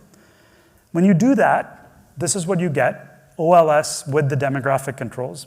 Basically doesn't change the picture at all. So correcting for selection on observables doesn't do anything in this context. And the mirror image of that, if I now control for observables and implement the experimental selection correction estimator, it also doesn't change anything, which makes sense because if you've truly adjusted for selection, it shouldn't matter if you further control for observables. So this is showing you that you're actually able to adjust for selection above and beyond what you can capture with traditional observables, which I think is interesting and suggests there might be some promise in these kinds of approaches. So once again, let me emphasize that we see this very much as a first step in this sort of work. There's a very active literature, a number of papers, including those that were discussed this morning, take this in further directions. You can think about identification with alternative assumptions, which can be alternative statistical assumptions. They can be alternative economic assumptions based on economic models. You can think about partial identification approaches, as in Philip's paper this morning. You can think about more efficient non-parametric estimation approaches, and there are already some early applications of these methods, but I think much more to be done, hopefully an area where we'll see more work. So in the last few minutes, and I know we're up on time essentially here, I want to end by going back to the original application that we started with before Kosuke's section, just kind of tie together the various methods that we've presented today. We've shown you some applications along the way in the context of these econometrics papers, but I want to show you an application from a paper that had nothing to do with econometrics, just to kind of show that these tools can be helpful, for applied questions more broadly. So I'm going to return back to that motivating example I started out with on the determinants of and returns to entrepreneurship. Well, you remember we had this kind of DAG, where there was parent income that might affect various intermediate factors like early labor market experience, startup capital, and ultimately affect whether you start a business or not. And so I want to show how we're going to use the techniques that we talked about in the past couple of hours from the mediation literature, from the surrogacy literature, to make progress on this problem and show you how thinking carefully about those methods actually matters for the conclusions you get in this context, and I suspect a number of other contexts we all work in. So what we're going to do to identify mediating mechanisms is focus on one of the approaches Kosuke described, which is using multiple instruments with multiple mediators to obtain exogenous variation in these mediators and then quantify the role of each mechanism. Now, Kosuke emphasized that things get much more complicated when you have heterogeneous treatment effects and when you have interaction effects. So what I'm going to do is start out with a much simpler case of homogeneous treatment effects and additivity, and then I'll talk about how we might revisit the validity of these assumptions. So I'll give you one quick illustration of how this works. So what I'm going to do essentially is find an instrument for startup capital, and I'm going to use that as a shock to startup capital and then back out how much of the original relationship we saw between parental income and ultimate business founding decisions can be explained by differences in startup capital. So the particular instrument we're going to use, I'll just briefly describe this because that's not the key focus of this methodological lecture, is to make use of the fact that people get large windfalls of cash when firms go public that vary dramatically depending upon their exact hiring order. So if you happen to be employee number 5 versus employee number 10 at Google, it dramatically affects the amount of money you get when the firm goes public. And so here we're just showing that using tax record data on subsequent capital gains realizations by the order, by essentially your pre-IPO wage rank, which corresponds to roughly to the order in which you were hired. And you can see that there's this very nonlinear relationship where if you were within the top 30 employees, there's an incredibly steep slope where if you happen to be hired a little bit earlier, you have a little bit higher wage, you get a much bigger payout when the firm goes public. So now you essentially have differential shocks, and I'll come back in a second to the plausibility of the exclusion restriction here.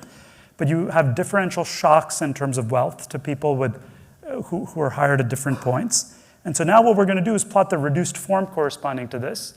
What is the probability that you found a business in the next 15 years versus that exact same running variable? And you can see precisely the same pattern. If you happen to be one of the very early employees versus one of the slightly later employees, there's a steep decline in founding rates, and then it becomes much flatter later on. So our exclusion restriction assumption here is that the small differences in the hiring order within the top 30 are orthogonal to potential outcomes of founding a business. You might naturally, question that assumption. Could it be that the initially hired employees are maybe more entrepreneurial, and so they're more likely to start a firm not because they're getting more cash, but because of that latent difference in their propensity to found a business?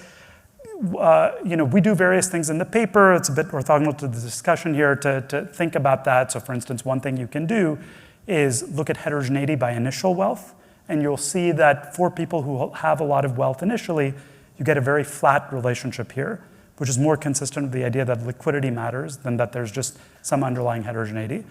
You may also note that, if anything, most plausible stories of bias in this context, that the more entrepreneurial people are on the right side of this figure, would lead to an upward bias in the estimate. But what I'm going to note here is when you actually quantify the magnitude of this elasticity, you get an estimate of 0.13% change per $1 million of wealth in the probability of founding a business. That implies, going back to our initial calculations, that figure that I showed at the very beginning of business founding rates by parent income, that only 1.4% of the gap in business founding by parental income can be explained by these differences in wealth. So if anything, if you think there's some upward bias here, if anything, that 1.4% estimate might be too high. And so, while by no means do I want to argue that this is like a perfect instrument, that we don't need to discuss its validity and so on, part of the point I want to make, it's almost helpful for this discussion, is that we can now focus our discussion on familiar issues of whether instruments are valid and how we might evaluate their validity and so on, rather than, when I just endogenously controlled for wealth, it was totally unclear what I was assuming there. I ended up finding that it explains 75% of the original gap. You can see you get a completely different conclusion when you use this instrument. Okay, so what do we think is actually going on? Using a similar technique, which I won't get into the details of here, we use another set of instruments on hiring shocks in labor markets, fluctuations in who's hiring in different periods, as basically a shock to what sector you end up starting out in. Do you end up starting out in a sector where lots of people go on to start firms, like tech, or it turns out in auto repair as opposed to auto manufacturing? People who start out in auto repair, turns out in the data, are much more likely to start businesses down the road. There are certain sectors where people end up becoming entrepreneurs if you get hired into such a sector. We have some random variation in that. That ends up explaining a very large fraction of the initial gaps, something like 30 and 50% across some of the different gaps we look at in entrepreneurship rates. So this turns out to be a much more important factor when we look at this different set of instruments. And so the key implication of the mediation analysis in this context is contrary to what we had concluded initially based on that very simple endogenous control, is that wealth at startup is actually relatively unimportant in explaining gaps compared to the upstream pipeline. For example, the sector in which you start working initially when you come out of college or when you enter the labor market. Now, this conclusion hinges on a couple of key assumptions that Kosuke touched upon in his part of the lecture. And so I want to just talk about how, from a practitioner's perspective, I think about assessing the validity of those assumptions.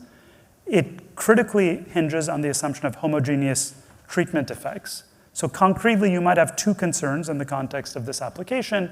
So first, the samples that we use to estimate these different treatment effects with the mediators are quite different. So, in the context of the IPOs, it's people who are working at firms that go public. In the context of the labor market shocks, it's people who've just entered the labor force. These are two quite different samples. You might worry, can we be confident that the treatment effects of wealth would be the same if we looked at people just entering the labor market versus people in the IPO sample, and so on. So one thing that we can do is condition on observables, reweight the two samples on observables to look more similar on age, on cohorts, on other demographics. That turns out not to change the estimate significantly. A deeper concern, which is what Kosuke focused on, with those superscript i's, is that there's unobserved heterogeneity. And so the way I think about that in this context is that the local average treatment effects that are estimated by these instruments might differ.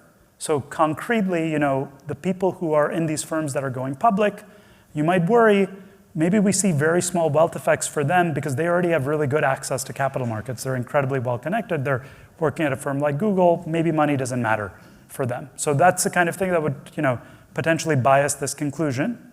So what's the solution one would want to take in that context? You'd want to use instruments that generate different weights. So one example might be to look, say, at lottery winners, completely different population who are getting random shocks of cash. There's a paper by Golosov et al. That essentially does that, looks at the probability of business formation, and shows near zero effects in that context as well. That gives me more confidence in this conclusion that these wealth effects are actually quite small. And so in the context of mediation, what that suggests to us is that it's really these labor market factors that are quite important. I want to make one final point before concluding. So now to tie this back now to the surrogacy applications that we talked about, as I mentioned initially, we're interested not just in whether we can get people to found more businesses, but whether those businesses are successful. What are the marginal returns to the new firms that are created? And so this is where the surrogate index approach proved to be quite useful. So we're not able to see long-term returns for the people in the sample that are being subject to these shocks. So instead, what we do is use a surrogate index to predict returns 8 or 10 years later using indicators shortly after a firm is created, things like revenues, wages, number of employees. And then we're able to compare the predicted returns of marginal entrepreneurs who are induced to enter by these shocks to the returns of the average entrepreneur. And the key finding in this context is that the returns of the marginal entrepreneur are very similar to the returns of the average entrepreneur. And so the punchline, putting all this together in the context of this application, is that this IV-based mediation analysis shows that low-income kids are less likely to start businesses because of a lack of exposure to entrepreneurial industries, not because of a lack of wealth. That, as I've emphasized, is the opposite of the conclusion you get simply by controlling endogenously for wealth. What is going on? I think the sequential ignorability assumption or the conditional exogeneity assumption that you need for that approach to be valid, that the mediator is essentially orthogonal to later outcomes once you control for treatment, fails here because it's quite plausible that wealth is correlated with many other unobservable factors that directly affect entrepreneurship. So that's the sense in which it's a bad control. You're basically over-controlling when you do that regression. The second takeaway is that these surrogate indices reveal that increasing labor market experience induces startups whose returns are similar to the current mean. And so the punchline, thanks to these methods, we're able to say that things like perhaps early career incubator programs or apprenticeship programs, giving people more exposure to entrepreneurship early in their careers may be a key to increasing business formation, successful business formation, rather than just focusing on things like tax credits or loans, capital at the time of startup, a conclusion that we would not have been able to reach without the tools that we've discussed in this lecture. And so in that vein, let me end by talking about, beyond that particular application, some recommendations for empirical practice going forward. The simplest takeaway I hope you'll all get is that writing down the causal graphs underlying your analysis is quite helpful. It helps organize, the set of relationships we have and which way we should be doing estimation. In the context of mediation, I would suggest that we should avoid, as a field, the common practice of simply controlling for endogenous regressors and kind of hoping for the best, unless we have some confidence that this conditionally exogenous mediators assumption holds. There could be cases where that case can be argued, but I think we should make it a practice that we have to argue that case rather than just going back and forth about whether it's okay to include these endogenous controls. My instinct, just from practice, is that in general, you need to find multiple instruments or experiments that vary mediators, exactly as we would now, as standard practice in our field, take a design-based approach and look for instruments or look for experiments when we're identifying treatment effects to begin with. And then from a practical perspective, to deal with a number of the challenging issues that Kosuke raised, which arise when you have interaction effects and when you have heterogeneity. This is just more my practitioner's perspective. My sense has been that starting with the case where you assume additivity and no heterogeneity, and then evaluating robustness by looking at heterogeneity across subgroups, estimating different lates, reweighting, other techniques that we use in other contexts to evaluate these kinds of issues is a practical way to proceed. In the context of predicting long-term outcomes, the second half of this lecture, I think there are, again, different approaches one can take. When you're confident that the intermediate outcomes you're looking at are likely to span the set of causal pathways to later outcomes, it makes sense to use a surrogate index to maximize efficiency. In my experience, in economics context, this tends to work well when you're using early labor market outcomes or firm outcomes to predict later outcomes in that same domain. Perhaps because the economic model is that there's a job ladder, there's certain pathways that you have to follow to achieve later success. And as I noted earlier, even when you do observe the long-term outcome, you might consider using the surrogate index to maximize efficiency when you're looking at subsamples, when you're looking at other cuts where power may be an issue. If surrogacy assumptions are debated and you observe treatment alongside the outcome in the observational data, you can use other techniques like the experimental selection correction method that I described. In my personal experience, in the context of earlier interventions like early childhood education and so on, there are many causal pathways through which you might have long-term impacts, and these other kinds of techniques, rather than the surrogate approach, may be valuable. And then finally, if you're looking at proxies that are observed post-treatment, using the remote sensing estimators that Rahul, Davide, and Ashish have developed, and other such approaches make sense. The broadest takeaway I'd have for practitioners is that, in general, we should be thinking about how to validate any surrogate or proxy method using direct experimental or quasi-experimental estimates on holdout outcomes, as I illustrated with a couple of examples, both within any given paper you might write, but I would argue more broadly as a field, we would do well to build sort of a surrogate library where we have a general sense of, in this context, using earnings over a few periods tend to work well, and this other context it doesn't. If we had that kind of information, it would enable us to learn a lot more from new interventions that people might conduct. Last point, just some thoughts for the econometricians who are here on issues that might be of interest to investigate further. We've talked about a particular set of tools here.